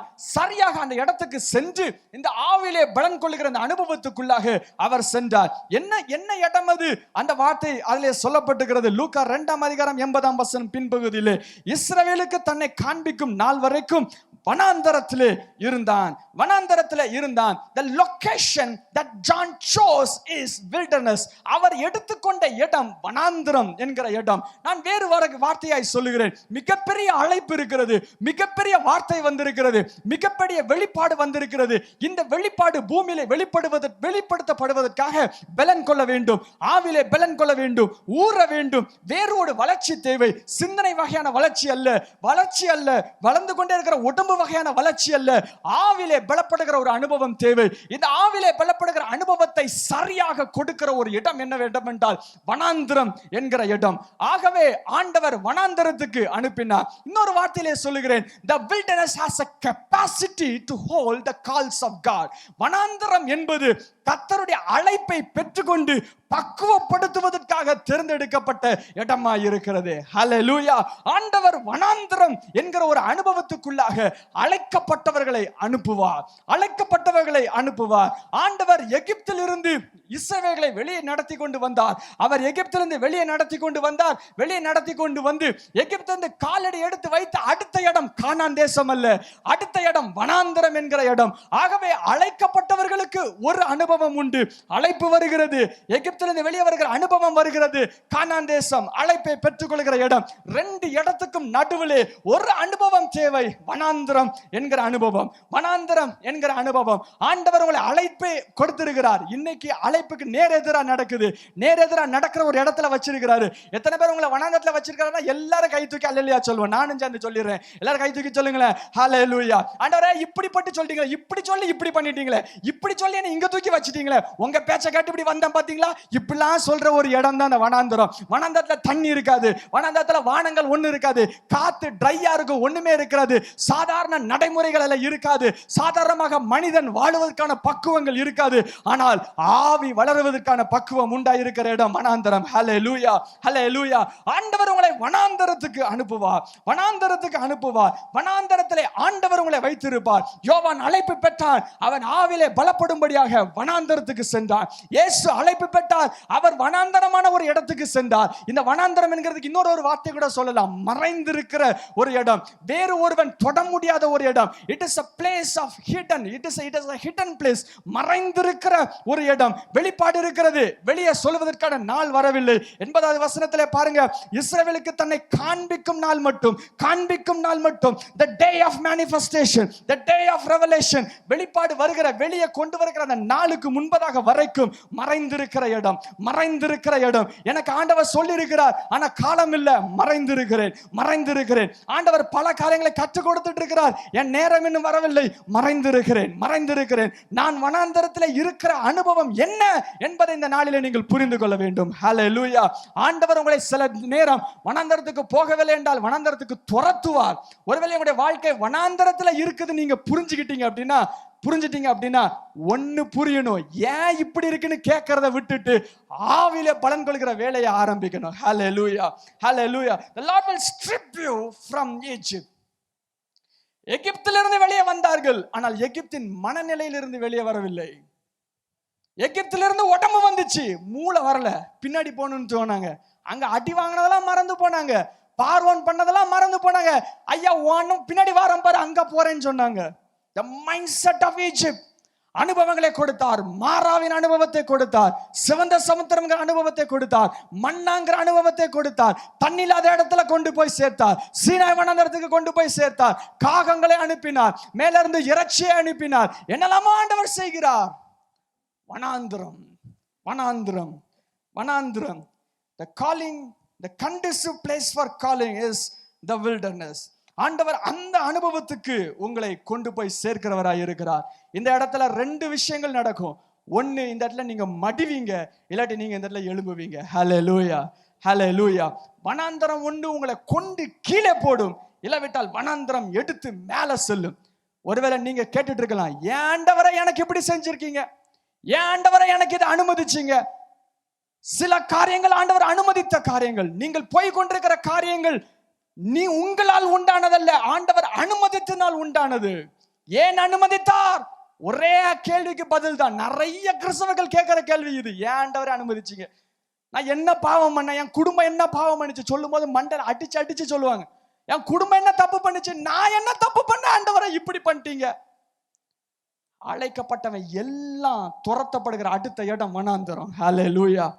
வனாந்தரம் போயிட்டு ஒண்ணு இல்லாம இருந்தாலும், சுத்தி எல்லாம் மாய்மால மாதிரி இருக்கிறது போல இருந்தாலும், அழைக்கப்பட்ட இடத்துக்கும் அழைக்கப்பட்ட வார்த்தைக்கும் நடக்கிறதுக்கும் சம்பந்தமே இல்லாம இருந்தாலும் என்ன செய்யணும்னு கேட்டனா, ஆவில பலப்பட ஆரம்பிக்கணும். ஹல்லேலூயா.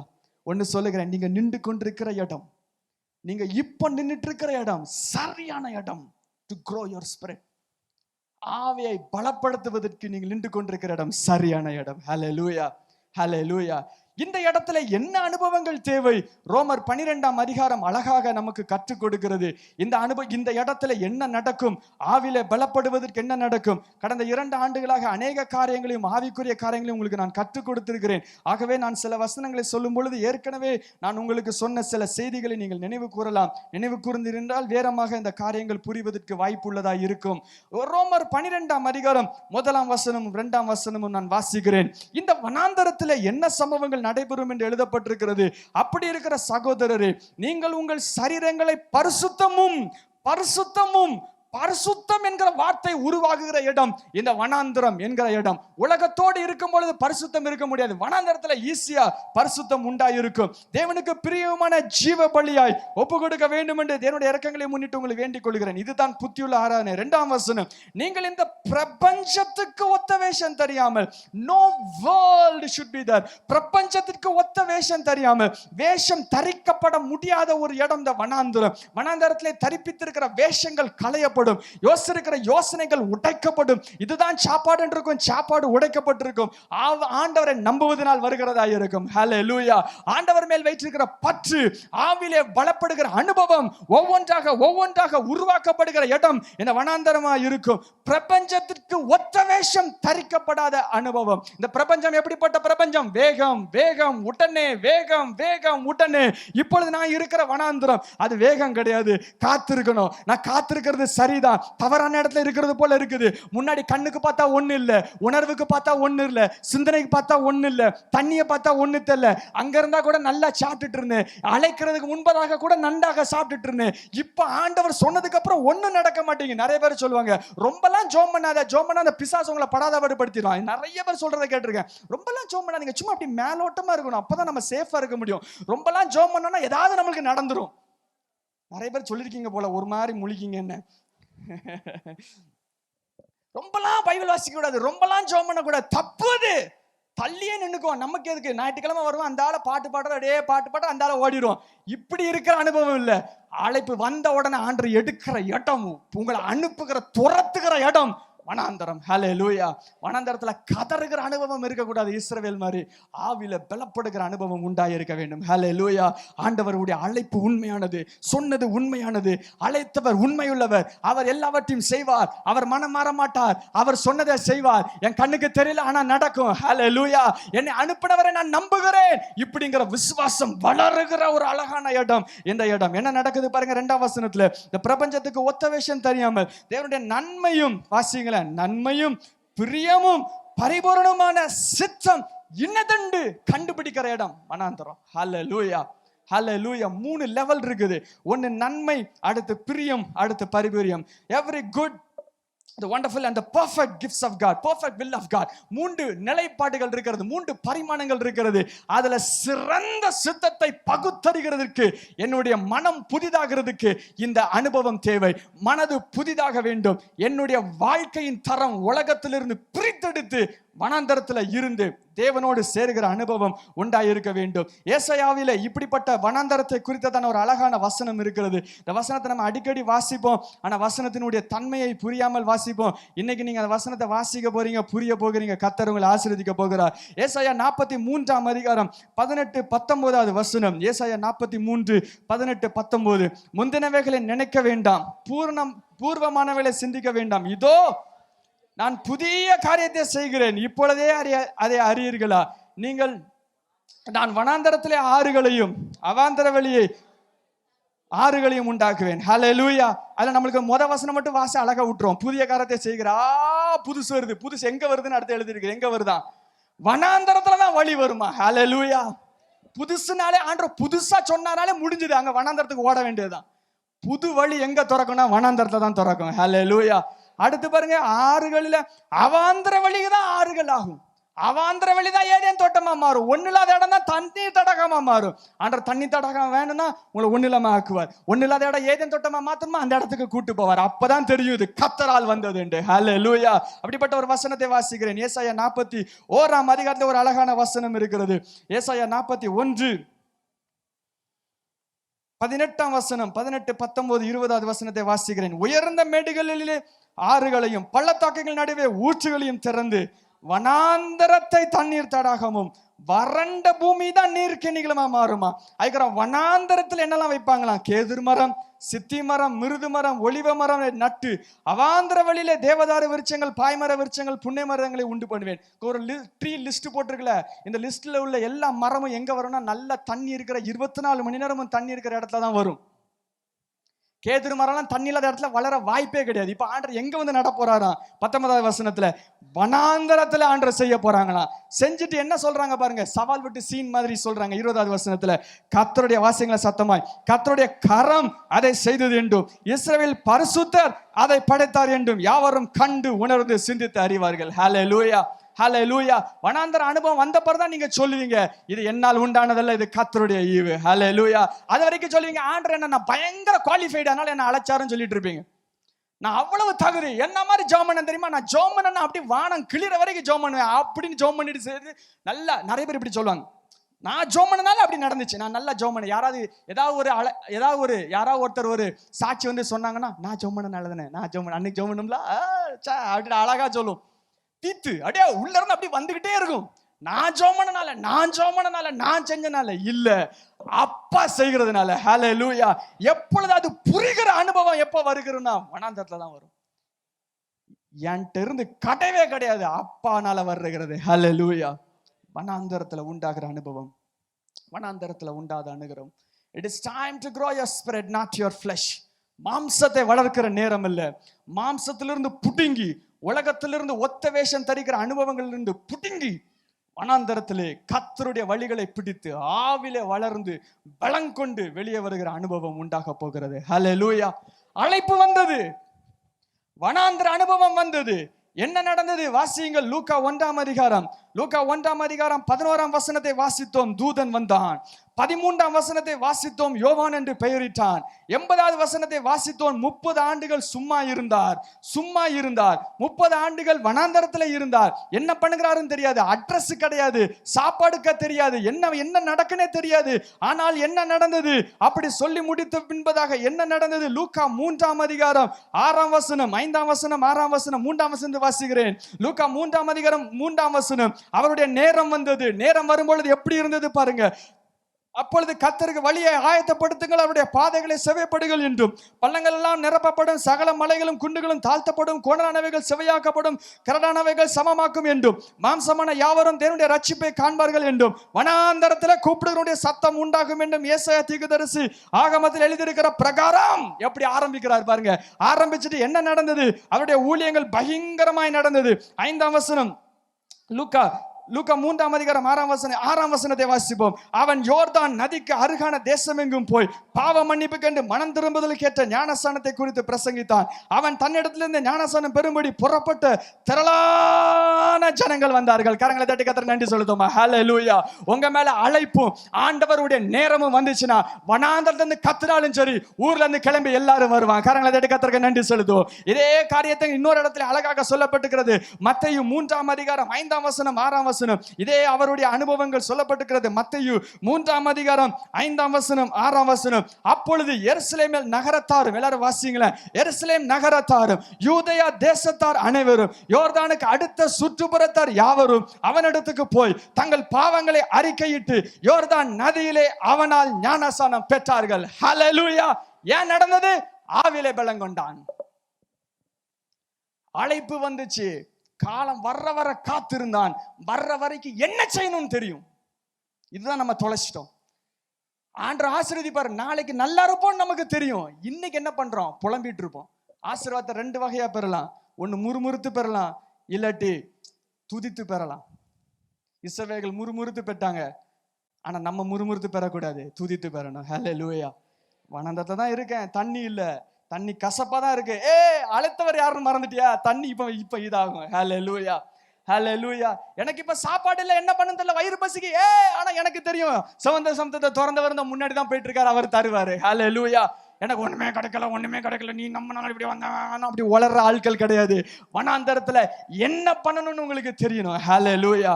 ஹல்லேலூயா. இப்ப கரங்களை வைத்து சொல்லுங்க, ஆண்டவர் என்னை அழைத்திருக்கிறார், என்னை வனாந்தரத்திலே வைத்திருக்கிறார். முறுமுறுக்க மாட்டேன். நான் இருக்கிற இடத்துக்கு சொல்லுங்க, இருக்கிற இடத்துக்கு, நான் நின்று கொண்டிருக்கிற நிலைக்கு சொல்லுங்க, நின்று கொண்டிருக்கிற நிலைக்கு கர்த்தரை மகிமைப்படுத்துகிறேன். ஹல்லேலூயா. ஹல்லேலூயா. அடுத்து சொல்லுங்க, கரங்களை வைத்து, நான் தோற்று போவதில்லை. ஹல்லேலூயா. தோற்று போகிறதுக்காக இங்க வரல. ஆண்டவர் அப்படியே கூப்பிட்டுட்டு பாதியிலலாம் விட்டுட்டு போற ஆளு கிடையாது. ஹல்லேலூயா. என் அப்பா சும்மா சொல்லிட்டு சும்மா போற ஆள்லாம் கிடையாது. ஏன்னா முதல்ல சொல்லிட்டாரு பொய் சொல்ல மாட்டாருன்னு. அவர் பொய் சொல்ல வாய்ப்பே கிடையாது. ஹல்லேலூயா. ஒரு ஊழியக்காரர் அழகா சொன்னார். ஒரு பாக்ஸை பார்த்து ஆண்டவர் இது கருப்பு கிடையாது, இது வெள்ளைன்னு சொன்னா ஆண்டவர் பொய் சொல்ல, அந்த பாக்ஸ் வெள்ளையா மாறிடும்னு சொன்னாரு. ஹல்லேலூயா. அவருடைய வாயில பொய்யே வராதான். தப்பி தவறி உங்களுக்கு ஒரு வாக்குத்தத்தம் தெரியாம வந்தா கூட நிறைவேறாமல் போகாது. கரங்களை தட்டி கர்த்தருக்கு நன்றி செலுத்துவோம். ஏனென்றால் என் தேவன் பொய் சொல்ல மாட்டார். நம்புகிற இடம், அதுல பிடித்து உருவாகுகிற இடம் வனாந்தரம். எழும்பி வெளியே வரும்போது பயங்கரமா இருந்தது. அந்த வசனத்தை திருப்பி வாசிப்போம். எவ்வளவு அழகான வசனம் பாருங்கள். மத்தேயு 3:5. எருசலேம்ல இருக்கிற எல்லாரும், வனாந்தரம் எங்க இருக்குன்னு தெரியாது, அட்ரஸ் தெரியாது, எங்க இருக்காருன்னு தெரியாது, எப்படி இருப்பாருன்னு தெரியாது, எல்லாரும் ஓடி வராங்க.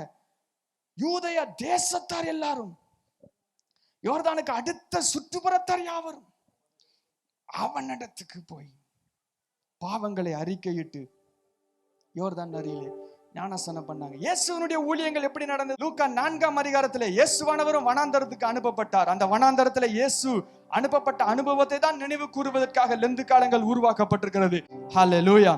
ஆண்டவர் 40 நாள் வனாந்தரத்துல இருந்தார். அதுக்கு முன்பதாகவும் அவருடைய வாழ்க்கை யாருக்கும் தெரியாத ஒரு வாழ்க்கையாக தான் இருந்தது. லூக்கா 4 அதிகாரத்துல 2 வசனம், 40 நாள் பிசாசினால் சோதிக்கப்பட்டார். இதுல ஒண்ணு சொல்ல விரும்புகிறேன். ஃபாஸ்டிங், சிலங்க ஃபாஸ்டிங் உபவாசம் இருந்த உடனே, உபவாச பழக்கமே இல்லாதவங்க உபவாசம் இருந்த உடனே நான் ஜெபம் பண்ணோன்னு அப்படியே கிழிஞ்சு வானம் கிழிஞ்சு வரும் அப்படின்னு நினைப்பீங்க. வானம் கிழிஞ்சு வராது, பிசாசு தான் வருவான். உபவாசிக்க ஆரம்பிச்ச உடனே you will not encounter angels, you will encounter demons. உபவாசம் ஆரம்பிச்ச உடனே பிசாசை தான் போராட ஆரம்பிப்பீங்க. ஐயோ, சாப்பிடாம இருக்கும் போதே நல்லா இருந்தானே, வந்து துரத்துறானே, மூக்கெல்லாம் பொத்துறானே, ஒரு மாதிரி ஆகுது, தூங்க முடியல, எழும்ப முடியல, இப்படிலாம் நிறைய பேர் சொல்லுவாங்க. உடனே டிமானிக் ஃபோர்ஸ் தான் இதாகும். அந்த இடத்துல நின்றுட்டு ஒவ்வொரு சோதனையிலும் தோக்குறதுக்கு வனாந்தர இடம் இல்ல, ஒவ்வொரு சோதனையிலும் ஜெயிக்கிறது வனாந்தர இடம். அந்த வனாந்தரத்துல சோதனை வருது, சோதனை வருது, 1 2 3 வந்துகிட்டே இருக்குது. முடிஞ்ச உடனே என்ன நடக்குது பாருங்க, 13ஆம் வசனம். சோதனை காலம் முடிந்த பின்பு சில காலம் அவரை விட்டு விலகி போனான். அந்த மத்தையில் எழுதப்பட்டிருக்கும், உடனே தேவதூதர்கள் வந்தார்கள் சொல்லப்பட்டிருக்கும். காலம் முடிஞ்ச உடனே தேவதூதர்கள் வந்தார்கள். சரி, என்ன நடந்தது? என்ன நடந்தது? லூக்கா 4ஆம் அதிகாரம் 34ஆம் வசனம். லூக்கா 4:34. இயேசுவானவர் முடித்து ஊழியத்தை ஆரம்பிக்கிறார். என்ன நடந்தது? ஜெப ஆலயத்தில் அசுத்தாவி பிடித்திருந்த ஒரு மனுஷன் இருந்தான். அதுக்கு முன்பதாக நீ தேவனுடைய குமாரனா, தேவனுடைய குமாரனா, தேவனுடைய குமாரனான்னு கேட்டுட்டு இருந்தான் வனாந்தரத்துல. நீ யாரு? நீ அழைக்கப்பட்டவனா? அப்படிலாம் தெரியலையே. உன்னை பார்த்து அப்படிலாம் தெரியலையே. உன்னை பார்த்து அப்படிலாம் தெரியலையே. நீ அழைக்கப்பட்டவன் தானா? அழைக்கப்பட்டவன் தானா? வனாந்தரத்துல ஆனா ஆனா ஆனா நின்னுட்டே இருந்துச்சு. முடிஞ்சதுக்கு அப்புறம் என்ன நடந்தது பாருங்க. லூக்கா 4ஆம் அதிகாரம் 33ஆம் வசனம். ஜெப ஆலயத்தில் அசுத்தாவி பிடித்த ஒரு மனுஷன் இருந்தான். அவன், ஐயோ நசரேயனாகிய இயேசுவே, எங்களுக்கு உமக்கும் என்ன? எங்களை கெடுக்கவா வந்தீர்? உம்மை இன்னார் என்று அறிவேன். சத்தமா சொல்லுங்களேன். நீர் தேவனுடைய பரிசுத்தர் என்று ஒருத்த சத்தமாய் சொன்னான். ஹல்லேலூயா. சொன்னாரா? ஏதாவது சொன்னாரா? போன்னு சொன்னாரா? ஒண்ணுமே சொல்லல. பார்த்த உடனே அலறிச்சு. ஊழியம் ஆரம்பிக்கப்பட்டது. It came with power and authority. It came with power and authority. 36வது வசனம். இதுதான் நீங்கள் புரிய வேண்டிய வசனம். 36வது வசனம். எல்லாரும் ஆச்சரியப்பட்டு, இது என்ன வார்த்தையோ வாசிங்களேன். அதிகாரத்தோடும் வல்லமையோடும் அசுத்த ஆவிகளுக்கு கட்டளையிடுகிறார், அவைகள் புறப்பட்டு போகிறதே என்று ஒருவரோடு சொல்லிக் கொண்டார்கள். எல்லாரும் கரங்களை சொல்லுங்க. அதிகாரம், வல்லமை. சொல்லுங்க, அதிகாரம், வல்லமை. ஹல்லேலூயா. அழைப்பு வருகிறது, வனாந்தர அனுபவங்கள் வருகிறது, பலன் கொள்ளுகிறான், எழும்புகிறான், வல்லமையும் அதிகாரமும் கொடுக்கப்படுகிறது. Power and authority, power and authority, வல்லமையும் அதிகாரமும் கொடுக்கப்படுகிறது. இன்றைக்கு நீங்க கிளம்பி போகும் பொழுது, ஆண்டவர் உங்களை வெளிப்படுத்தும் பொழுது, எப்படிப்பட்ட அனுபவங்கள் வேணும்னா வல்லமையிலே மூவ் பண்ணுகிற அனுபவமும் அதிகாரத்திலே செயல்படுகிற அனுபவமும் உண்டாயிருக்க வேண்டும். ஹல்லேலூயா. வல்லமைக்கு அதிகாரத்துக்கு வித்தியாசம் என்ன யாருக்காவது தெரியுமா? சில காரியங்கள் புரிந்து வேகமாக நம்ம ஜெபம் பண்ண போகிறோம். வல்லமைக்கு அதிகாரத்துக்கு வித்தியாசம் என்ன? ஈஸியா ஒரு கதை சொல்றேன், ஈஸியா புரிஞ்சிடலாம். ஒரு போலீஸ் அதிகாரி நின்று கொண்டிருக்கிறார். ஏத்தல ஒரு பெரிய லாரி வருகிறது. நல்ல மரத்தை தூக்கிட்டு வேகமாக ஒரு லாரி வருகிறது. இவர் நடுசல் நின்று கை அப்படி நீட்டுகிறார். கையை நீட்டின உடனே அந்த லாரி வந்து நிக்குது. The policeman doesn't have the power to stop the vehicle. He has the authority to stop the vehicle. அந்த வந்த வண்டியை நிப்பாட்டுறதுக்கு இவருக்கு வல்லமை கிடையாது, ஆனா போலீஸ்காரங்கிற அதிகாரம் இருக்குது. ஹல்லேலூயா. இப்ப வல்லமைக்கு அதிகாரத்துக்கும் வித்தியாசம் புரியுதா? வல்லமை வேணும், வல்லமை வேணும், வல்லமை வேணும் ஜெபம் பண்றதை விட்டுட்டு ஆண்டவரே லைசன்ஸ் வேணும், அதிகாரம் வேணும். ஹல்லேலூயா. இந்த அதிகாரங்கள் எப்பொழுது கொடுக்கப்படும் என்றால், அதிகாரம் இஸ் a legal word, அது லீகலான வார்த்தை. அதிகாரம் எப்பொழுது கொடுக்கப்படும்னா, லைசன்ஸ் எப்பொழுது கொடுக்கப்படும்னா, பலன் கொண்டு ஆண்டவர் சர்டிபிகேட் கொடுத்து முத்திரித்து பின்பதாக பரலோகத்தை சேர்த்து அனுப்பி தேவதூதர்களை சேர்த்து அனுப்பி புறப்படும் பொழுதே வல்லமையிலும் ஆவியிலும் புறப்படுகிற அனுபவம். ஹல்லேலூயா. ஒருவேளை அநேக நாள் நீங்கள் வனாந்தரத்தில் நின்று கொண்டிருக்கலாம். காலம் வந்திருக்கிறது, வல்லமையினாலும் அதிகாரத்தினாலும் கர்த்தருடைய வாழ்க்கையை தொடங்க போகிறார். கரங்களை தட்டி கர்த்தருக்கு நன்றி செலுத்துமா. இந்த வார்த்தையை சொல்லும்படிதான் நான் வந்திருக்கிறேன். பல ஆண்டுகள் பல காலங்கள் நீங்கள் வனாந்தரத்தில் நின்று கொண்டிருக்கலாம். இன்றைக்கு ஆண்டவர் சொல்லுகிறார், it is a time for commission, it is time for God to release you. வனாந்தரத்தில் இருந்து கர்த்தர் உங்களை அனுப்புகிற நேரமும் காலமும் வந்தது. எப்படி அனுப்பணும்? சும்மா அனுப்பக்கூடாது, அழைப்புல மட்டும் வச்சு அனுப்பக்கூடாது, வல்லமையினாலும் அதிகாரத்தினாலும் லைசன்ஸ் கொடுத்து அனுப்பணும். ஹல்லேலூயா, ஹல்லேலூயா. இந்த அதிகாரம் என்கிறது புரிய வேண்டிய ஒரு வார்த்தையா இருக்கிறது. ஒரு வசனம் அழகாய் சொல்லப்பட்டிருக்கிறது. இது இந்த இடத்துல அதிகாரத்தை குறித்து எழுதப்பட்டிருக்கிறது. மத்தேயு 21:23 எல்லாரும் சேர்ந்து வந்து கேட்கிற ஒரு காரியமா இருக்கிறது. மத்தேயு 21:23 அவர்கள் தேவாலயத்தில் வந்து உபதேசிக்கையில் பிரதான ஆசாரியர், மேல இருக்கிற ஹையர் பிஷப், மேல இருக்கிற அந்த ஆள் வருகிறார். ஜனத்தின் மூப்பர்கள் எல்லாரும் வந்து ஆண்டவர்கிட்ட கேட்கிறாங்க, எந்த எந்த அதிகாரத்தினால இவைகளை செய்கிறீர் என்று கேட்கிறார்கள். இந்த அதிகாரத்தை உமக்கு கொடுத்தவன் யார் என்ற கேள்வியை கேட்கிறார்கள். ஆண்டவர் உங்களை அனுப்பும் பொழுது, ஆண்டவர் உங்களை ஊழியத்துக்கு அனுப்பும் பொழுது ஒன்று புரிய வேண்டும், யார் கொடுத்தார் என்று புரிய வேண்டும். என்ன செஞ்சீங்கன்னு இல்ல, யார் கொடுத்தான்னு புரிய வேண்டும். ஹல்லேலூயா, ஹல்லேலூயா. இந்த காலங்களிலே ஆண்டவர் லைசன்ஸ் கொடுத்து, என்ட்ரோஸ்மென்ட் கொடுத்து, ஆண்டவர் உங்களை முத்திரிச்சு பின்னாடி பேக்கப்போட ஆண்டவர் உங்களை அனுப்புகிறவராய் இருக்கிறார். லூக்கா 10ஆம் அதிகாரத்திலும் இந்த காரியங்கள் எழுதப்பட்டிருக்கிறது. லூக்கா 10ஆம் அதிகாரம் 17ஆம் வசனத்திலே, லூக்கா 10ஆம் அதிகாரத்திலே ஆண்டவர் எல்லாரையும் சேர்த்து அனுப்புகிறார். 1ஆம் வசனம், 70 பேரை அனுப்புகிறார். அவர் வல்லமைகளோட அதிகாரங்களை கொடுத்து அனுப்புகிறார். எல்லாத்தையும் கொடுத்து அனுப்பின உடனே அவங்க எல்லாம் திரும்பி வராங்க. 17ஆம் வசனம், அப்பொழுது அந்த 70 பேரும் சந்தோஷத்துடனே திரும்பி வந்து, ஆண்டவரே உம்முடைய நாமத்தினாலே பிசாசுகளும் எங்களுக்கு கீழ்ப்படுகிறது, அதிகாரம் இருக்கிறது என்று சொல்லுகிறார்கள். 18ஆம் வசனம், அவர்கள் நோக்கி, சாத்தான் மின்னலை போல வானத்திலிருந்து விழுகிறதை பார்த்தோம் என்று சொல்லுகிறார்கள். இதோ சர்ப்பங்களையும் தேள்களையும் மிதிக்கவும் சத்துருடைய சகல வல்லமையை மேற்கொள்ளவும் உங்களுக்கு அதிகாரம் கொடுத்தேன், ஒன்றும் உங்களை சேதப்படுத்தாது என்று ஆண்டவர் சொல்லுகிறார். அதிகாரம், அதிகாரம், அதிகாரம். 20ஆவது வசனம், அதுல அழகான முக்கியமான கருத்தான்ற சொல்றாங்க பாருங்க. 20ஆவது வசனம், ஆகிலும் வாசிங்களேன், ஆவிகள் உங்களுக்கு கீழ்ப்படுகிறதற்காக நீங்கள் சந்தோஷப்படாமல், சத்தமா வாசிங்களேன், உங்க பேரு, உங்களுக்கு லைசன்ஸ் பரலோகத்துல எழுதப்பட்டிருக்கிறது, அதனால நீங்க சந்தோஷப்படணும் சொல்றாங்க. ஹல்லேலூயா, ஹல்லேலூயா. நான் சொல்றது உங்களுக்கு புரியும் நினைக்கிறேன். அழைப்பு வருது, அதுக்கப்புறம் ஒரு அனுபவம் வருகிறது, ஆவியிலே பலன் கொள்கிற அனுபவம். அது வனாந்தரத்துல வருகிறது. அதுக்கப்புறம் ஒரு நேரம் வருகிறது. அந்த நேரத்துல ஆண்டவர் அனுப்பும் போது வல்லமையோடும் அதிகாரத்தோடும் லைசன்ஸோடும் ஆண்டவருடைய வார்த்தையோடும் செய்கைகளோடும் ஆண்டவர் உங்களை அனுப்புகிறவராய் இருக்கிறார். ஆண்டவர் உங்களை அனுப்புகிறவராய் இருக்கிறார். நீங்க அநேக காரியங்களை செய்கிறீங்க. ஒன்று கேட்கிறேன், பரலோகம் அதை அங்கீகரித்திருக்கிறதா? கர்த்தருக்காக அநேக காரியங்களை செய்ய துடிக்கிறீர்கள். உங்கள் ஊழியத்தை பரலோகம் அங்கீகரித்திருக்கிறதா? Do you have the backup from heaven? ஒரு முறை ஒரு ஊழியக்காரங்க, நான்சி என்கிற ஒரு ஊழியக்காரர், தேவ மனுஷி, 40 ஆண்டுகள் இப்பொழுது ஊழியம் செய்திருக்கிறார்கள். 25ஆம் ஆண்டிலே ஆண்டவர் வந்தார்.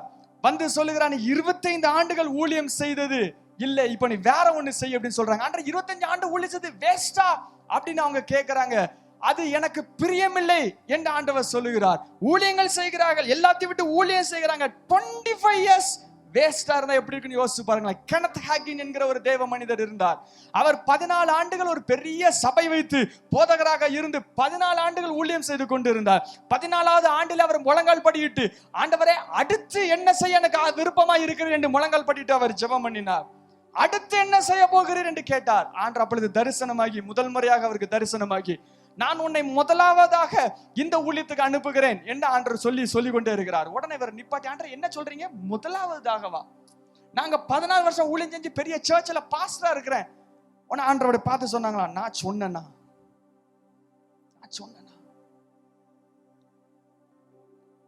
என்ன கர்த்தருக்காக செஞ்சாலும் பின்னாடி முத்திரை வேணும். ஹல்லேலூயா. ஊழியங்கள் செய்யும் பொழுது, முக்கியமாக ஊழியங்கள் செய்யும் பொழுது பின்னாடி முத்திரை வேணும். அழைத்தவர் உண்மையுள்ளவர். காலத்துக்கு முன்னாடி நான் போக கூடாது.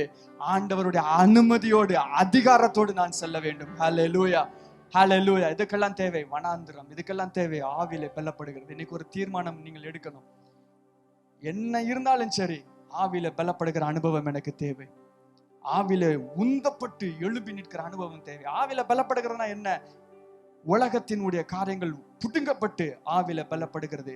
நாம் ஜெபம் பண்ணும்படியாக யாவரும் நாம் எழுந்து நிற்போம். கர்த்தர் உங்களை நம்பி சில காரியங்கள் கொடுக்கப்பட வேண்டும். இருக்கிற இடங்களை எழுந்து நின்று ஆண்டவரை நாம் நோக்கி பார்ப்போம். கர்த்தர் தாயின் கருவில் உருவாக்குறதுக்கு முன்பதாக உங்களை தேர்ந்தெடுத்திருக்கிறார், உங்களை பிரித்தெடுத்திருக்கிறார்.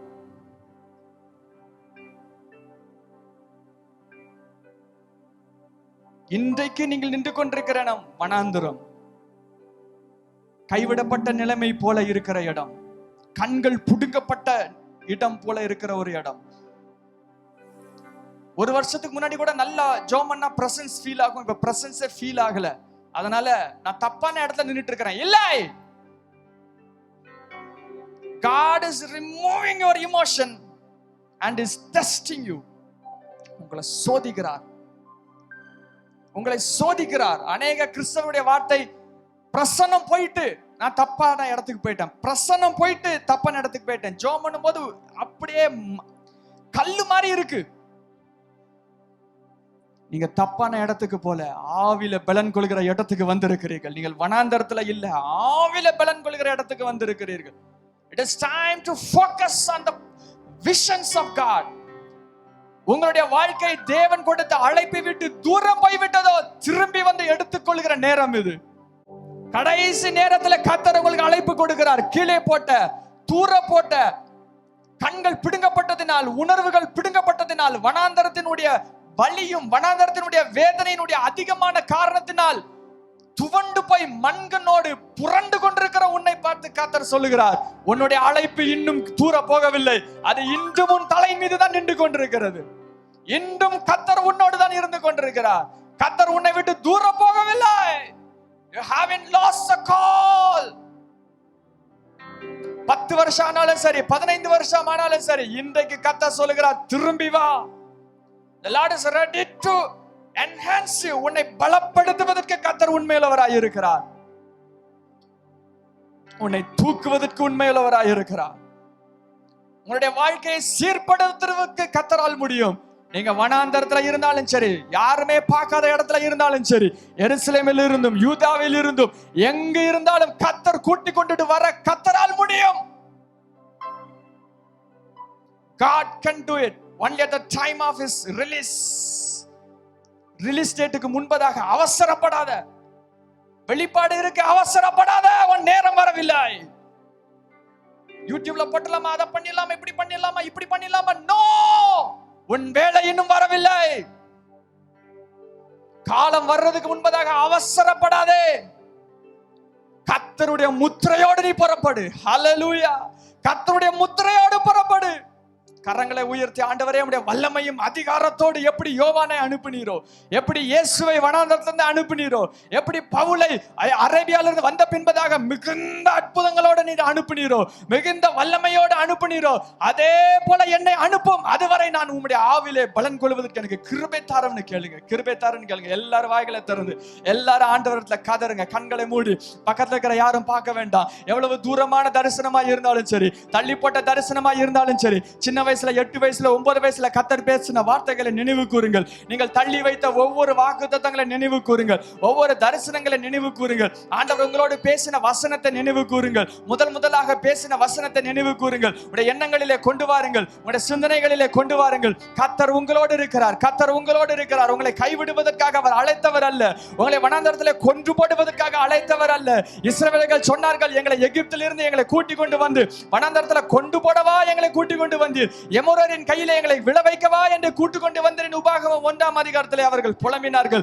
ஆண்டவர் உங்களை எமோரியரின் கையிலே விழுவதற்காக கூட்டி கொண்டு வரவில்லை. எகிப்திலிருந்து உங்களை கொல்லுவதற்காக கூட்டி கொண்டு வரவில்லை. பாவத்திலிருந்து வெளியே எடுத்து கொண்டு வந்தது உங்களை வனாந்தரத்திலே வந்து சாவடிக்கிறதற்காக இல்லை. ஆவிலே பலன் கொண்டு கர்த்தருடைய முழுமையை பெற்றுக்கொண்டு வைராக்கிய சந்ததியா எழும்பி நின்று ஒரு பெரிய தலைமுறையை கர்த்தருக்காக எழுப்புகிற ஒரு கூட்டமாய் கர்த்தர் உங்களை அழைத்திருக்கிறார். God has called you to raise a generation. God has called you to raise a generation. ஒரு தலைமுறைக்கு ஆண்டவர் உங்களை அனுப்பி இருக்கிறார்.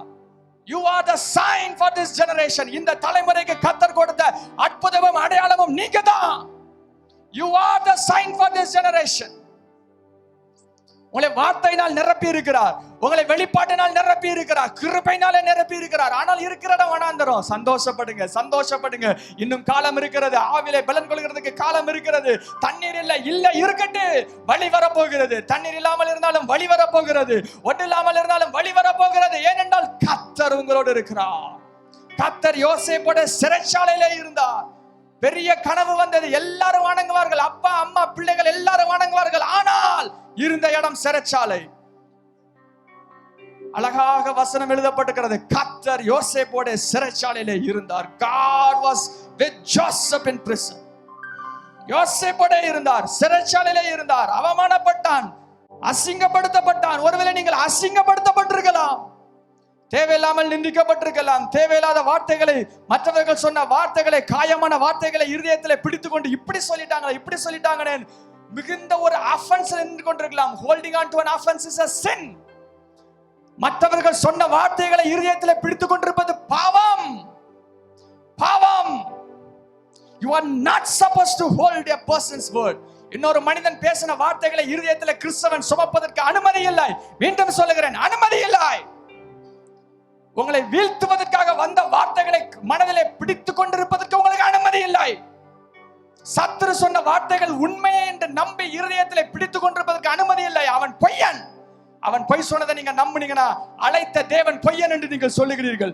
உங்களுக்கு எதிராக பேசின வார்த்தை உண்மை என்று நீங்கள் நம்பினீர்கள் என்றால் கர்த்தர் உங்களுக்கு சொன்ன வார்த்தை பொய் என்று நீங்கள் அறிக்கையிடுகிறீர்கள் என்று அர்த்தம். மற்றவங்க சொன்ன வார்த்தையை விடுங்க. மன்னிக்க முடியலன்னா விட்டு விடுங்க. It's time for you to forgive your neighbors. பக்கத்து வீட்ல பேச மாட்டேன், அவன்கிட்ட பேச மாட்டேன், சித்தப்பாட்ட பேச மாட்டேன், அத்தைட்ட பேச மாட்டேன். Come on, turn yourself. உலகத்துக்கும் உலக ஆசைக்கும் உலக இச்சைக்கும் ஒப்பு கொடுக்கப்பட்டு உலக இச்சைதான் வாழ்க்கை, உலகம்தான் வாழ்க்கைன்னு சுத்தி கொண்டிருக்கிறீர்களோ, கர்த்தர் உன்னை அழைக்கிறார். மீண்டும் வா என்று அழைக்கிறார். எத்தனை முறை உன்கிட்ட சொன்னேன், எத்தனை முறை உன்கிட்ட பேசியிருக்கிறேன், திரும்பி வா என்று கர்த்தர் அழைக்கிறார். கரங்களை உயர்த்தி ஒப்பு கொடுப்போமா? எந்த இடத்துல நான் இருந்தாலும் சரி ஒப்பு கொடுக்கிறேன் ஆண்டவரே. தூக்கி சுமப்பீரே வாழ்நாளெல்லாம், தூக்கி சுமப்பீரே வாழ்நாளெல்லாம், உந்தன் தோள்களில் நான் கிடப்பேன்,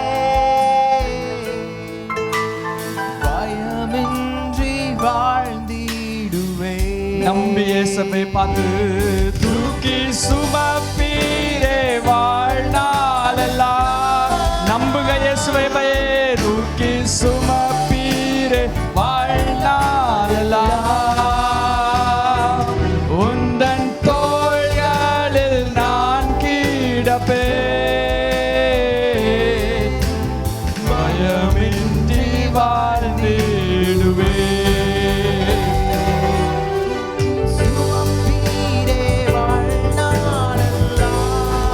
இயேசுவே தூக்கி சுமப்பீரே வாழ்நாளெல்லாம்,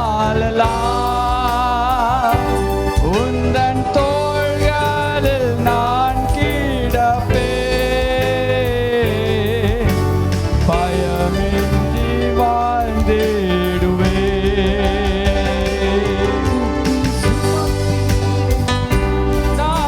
நாளெல்லாம்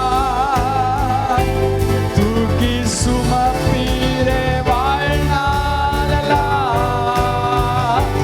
உந்தன் தோள்களில் நான் கிடப்பேன், பயமின்றி வாழ்ந்திடுவேன். குழப்பங்கள் என்னை குழப்பும் போது குழந்தை போல நானும் முன் வருவேன். போராட்டங்கள் என்னை நோக்கி கெர்ச்சிக்கும் போது யூதராஜ சிங்கத்திடம் அடைக்கலம் புகுவேன். போராட்டங்கள் யூதராஜ சிங்கத்திடம் யூதராஜ சிங்கத்திடம் இதயத்தை உயர்த்தி கரத்தை உயர்த்தி தூக்கி சுமப்பீரே வாழ்நாளெல்லாம், தூக்கி சுமப்பீரே வாழ்நாளெல்லாம், உந்தன் தோள்களில் நான் கிடப்பேன், பயமின்றி வாழ்ந்திடுவேன். கடைசியாக இயேசுவே தூக்கி சுமப்பீரே வாழ்நாளெல்லாம், தூக்கி சுமப்பீரே வாழ்நாளெல்லாம், உந்தன் தோள்களில் நான் கிடப்பேன்,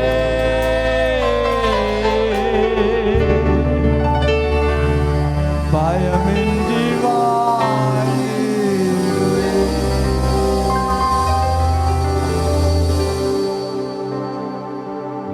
Jesus is Lord. இயேசுவே ஆண்டவர். வழி இல்லாமல் போகும் பொழுதும் இயேசுவே ஆண்டவர். கையிலே பணம் இல்லாமல் போகும் பொழுதும் இயேசுவே ஆண்டவர். பலவீனங்கள் என்னை தாக்கும் பொழுதும் இயேசுவே ஆண்டவர். போராட்டத்தின் மிகுதியிலே என் வாழ்க்கை போய் கொண்டிருந்தாலும் எனக்கு தெரியும் இயேசுவே ஆண்டவர்.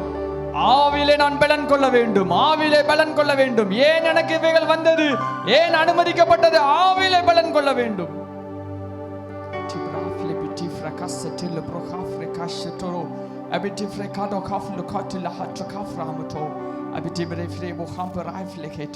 முழுவதுமாக எங்களை தாழ்த்தி ஒப்பு கொடுக்கிறோம் ஆண்டவரே. கரங்களை உயர்த்தி ஒரே ஒரு நிமிடம் ஆண்டவரே, எல்லாவற்றையும் ஒப்பு கொடுக்கிறேன், எல்லாவற்றையும் ஒப்பு கொடுக்கிறேன். எல்லாரும் ஒப்பு கொடுப்போமா? எல்லாவற்றையும் ஒப்பு கொடுக்கிறேன் ஆண்டவரே. எனக்கு தெரியும் மனாந்தரம் முடிந்து வெளியே வரும் பொழுது உம்முடைய வல்லமையும் அதிகாரமும் என்னை ஆட்கொள்ளும் என்று எனக்கு தெரியும். உம்முடைய காலம் வரும் பொழுது என்னை விட மாட்டீர் என்று எனக்கு தெரியும். எல்லாரும் சொல்லுங்க, என்னுடைய காலம் வரும் பொழுது கர்த்தர் என்னை விட மாட்டார். சொல்லுங்களேன், கர்த்தர் என்னை விட மாட்டார். எனக்கு நிர்ணயம் பண்ணவைகள் எனக்குரியவைகளே. சொல்லுங்க, எனக்கு நிர்ணயம் பண்ணவைகள் எனக்குரியவைகள், அவைகளை நான் விட்டு விட மாட்டேன். அவைகள் எனக்கு தொலைந்து போவதில்லை, அவைகள் நிறைவேறியே தீரும். கரங்களை தட்டி கர்த்தருக்கு நன்றி செலுத்துவோமா? கர்த்தர் பாக்கியங்களையும் நன்மைகளையும் இப்பொழுதே கர்த்தர் உங்களுக்கு கட்டளையிடுகிறார். இப்பொழுதே கட்டளையிடுகிறார். இப்பொழுதே செழிப்பை பெற்றுக் கொள்வீர்களாக. இப்பொழுதே கர்த்தருடைய நேர்மையான நேர்த்தியான நேராக செல்லுகிற கிருபைகள் உண்டாயிருப்பதாக. கோணலானவைகள் செவ்வையாய் மாற்றப்படுவதாக. நேர் வழியிலே செல்வீர்களாக. வழி நடத்துதல் உண்டாயிருப்பதாக. வழிகள் திறக்கப்படுவதாக. ஆறுகள் உண்டாக்கப்படுவதாக. இப்பொழுதே மகிழ்ச்சி உண்டாக்கப்படுவதாக. தேவ தொடுதல் உண்டாக்கப்படுவதாக. கர்த்தருடைய வல்லமையினாலே ஆட்கொள்ளுதல், கர்த்தருடைய வல்லமை உங்களை ஆட்கொள்வதாக. அதிகாரத்தினாலே நிரப்பப்படுவீர்களாக. கர்த்தர் உங்களை அனுப்புவாராக. வல்லமைகளோடு வல்லமைகளோடு அதிகாரங்களோடு வானமண்டலங்களை அசைக்கிற அதிகாரங்களோடு. Licence from heaven, licence from heaven, endorsement from God. தேவனுடைய ஒப்புதலோடு ஒப்புதலோடு செல்வீர்களாக. உங்களுடைய ஊழியம் தேவனுடைய ஒப்புதலிலே இருப்பதாக. ஹல்லேலூயா, ஹல்லேலூயா. ஆசீர்வதிக்கப்படுகிற சந்ததியாய் இருப்பார்களாக. ஆண்டவரே, நாங்கள் இன்றைக்கு இருந்து நாளை கடந்து செல்வோம். ஆனால் நீர் மாறாதவராய் என்றென்றைக்கும் இந்த சபையோடு இந்த குடும்பங்களோடு நீர் எப்பொழுதும் இருக்கிறேன். நன்றி செலுத்துகிறோம் ஆண்டவரே, நன்றி செலுத்துகிறோம். கடைசியாக கரங்களை உயர்த்தி நம்முடைய சபைக்காக, நம்முடைய இடத்துல இருக்கிற இந்த குடும்பங்களுக்காக, நம்முடைய சபையில் இருக்கிற குடும்பங்களுக்காக ஒரு சின்ன ஆசீர்வாத ஜெபம். கர்த்தாவே, எங்கள் சபையை நினைத்தருளும் ஆண்டவரே. இந்த அழகான கிராமத்தை நினைத்தருளும் ஆண்டவரே. உம்முடைய சத்தத்துக்கு செவி கொடுக்கிற அழகான கிராமம் ஆண்டவரே. உம்மை நேசிக்கிற அழகான ஒரு கிராமம் ஆண்டவரே. உம்முடைய பிள்ளைகள் உம்மை மிகுந்த நேசம் உள்ளவர்கள். உம்மீது ஆண்டவரே மிகுந்த பாசம் உள்ளவர்கள். இந்த ஜனங்கள் ஆண்டவரே உம்மை அழகாய் நேசிக்கிறவர்கள். இவர்களுக்காக நீர் அற்புதங்களை செய்தே ஆக வேண்டும். உம்முடைய சிங்காசனம் இந்த சபையில எழுப்பப்பட்டே ஆகவே வேண்டும் ஆண்டவரே. உம்முடைய வருகை வரும் வரை இந்த இடத்துல எழுப்புதல் உண்டாக்கப்பட்டு கொண்டே இருப்பதாக. இந்த சபை வளர்ந்து கொண்டே இருப்பதாக. உம்முடைய வருகை வரும் வரை இங்கிருந்து ஊழியக்காரர்கள் எழும்புவார்களாக. தேசத்தை அசைக்கிறவர்கள் எழும்புவார்களாக. தீர்க்கதரிசிகள் எழும்புவார்களாக. இந்த ஆலயத்தில் வந்து ஜெபிக்கிறவர்கள் ஒவ்வொருவரும் அற்புதத்தை பெற்றுக்கொள்வார்களாக. இது அற்புதத்தின் ஸ்தலமாய் மாற்றப்படுவதாக. அதிகாரம் உள்ள ஸ்தலமாய் மாற்றப்படுவதாக. வல்லமைகள் புறப்படுகிற இடமாய் மாற்றப்படுவதாக. தேவ தாசர்கள் எழும்புவார்களாக. ஹல்லேலூயா. உலகத்தை அசைக்கிற தேவனுடைய தீர்க்கதரிசிகளும் எழும்புவார்களாக. இயேசுவின் நாமத்தினாலே கர்த்தாவே, உம்முடைய ஆசீர்வாதம் சபையின் மீதும், சபையில் இருக்கிற ஊழியக்காரர்கள் மீதும், சபை ஊழியம் செய்து கொண்டிருக்கிற ஆண்டவரே உம்முடைய பிரியமான பிள்ளைகளோடும் எப்பொழுதும் இருக்கட்டும் ஆண்டவரே. நன்றி செலுத்துகிறோம். கர்த்தர் நம்முடைய சபையை ஆசீர்வதிக்காக கரங்களை தட்டி கர்த்தருக்கு நன்றி செலுத்துவோமா? கர்த்தர் பாக்கியமான காலங்களை நிர்ணயம் பண்ணி வைத்திருக்கிறார். செழிப்பான காலங்கள் உண்டாக்கப்பட்டிருக்கிறது. தேவனுடைய கிருபையினுடைய நாட்கள் உண்டாக்கப்பட்டிருக்கிறது. நீங்கள் வாளாக்காமல் தலையாவீர்கள். கர்த்தருடைய சுதந்திரம் உங்களுக்கு உண்டு. கர்த்தருடைய சுதந்திரம் உங்களுக்கு உண்டு. விசேஷித்த சுதந்திரம் உண்டு. அது எடுக்கப்படவே மாட்டாது, எடுக்கப்படவே மாட்டாது. எடுக்கப்படாத சுதந்திரம் இந்த சபைக்கு உண்டு. அவைகளை பேசி பிரகடனம் பண்ணி ஆசீர்வதிக்கிறேன். ஹல்லேலூயா. உண்டாக்கப்படுவதாக. ஆறுகள் எழும்புவதாக. ஆறுகள் எழும்புவதாக. தேவ தரிசனங்கள் எழுப்பப்படுவதாக. ஹல்லேலூயா. நன்றி செலுத்துகிறோம் ஆண்டவரே. கர்த்தர் இந்த கன்வென்ஷன் கூட்டத்தை ஆசீர்வதிக்காக கரங்களை உயர்த்தி கர்த்தருக்கு நன்றி செலுத்தும். வாழ்ந்தாலும் உம்மோடுதான், மரித்தாலும் உம்மோடுதான். உமக்காகத்தானே உயிர் வாழ்கிறேன். உம்மை தானே நேசிக்கிறேன். உமக்காகத்தானே உயிர் வாழ்கிறேன். உம்மை தானே நேசிக்கிறேன்.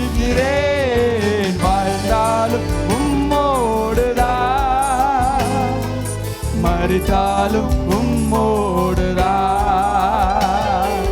ஆத்தும பாரத்தை தாருமையா, அபிஷேகத்தால் என்னை நிரப்புமையா. ஆத்தும பாரத்தை தாருமையா, அபிஷேகத்தால் என்னை நிரப்புமையா. வாழ்ந்தாலும் உம்மோடுதான், மரித்தாலும் உம்மோடுதான். உம்மை போல் என்னை மாற்றுமையா, உமக்காக என்னையே தந்தேனையா. உம்மை போல் என்னை மாற்றுமையா. உமக்காக என்னையே தந்தேனையா. வாழ்ந்தாலும் உம்மோடுதான், மரித்தாலும் உம்மோடுதான். வாழ்ந்தாலும் உம்மோடுதான், மரித்தாலும் உம்மோடுதான். வாழ்ந்தாலும் இயேசுவுக்காய், மரித்தாலும் இயேசுவுக்காய். வாழ்ந்தாலும் இயேசுவுக்காய்,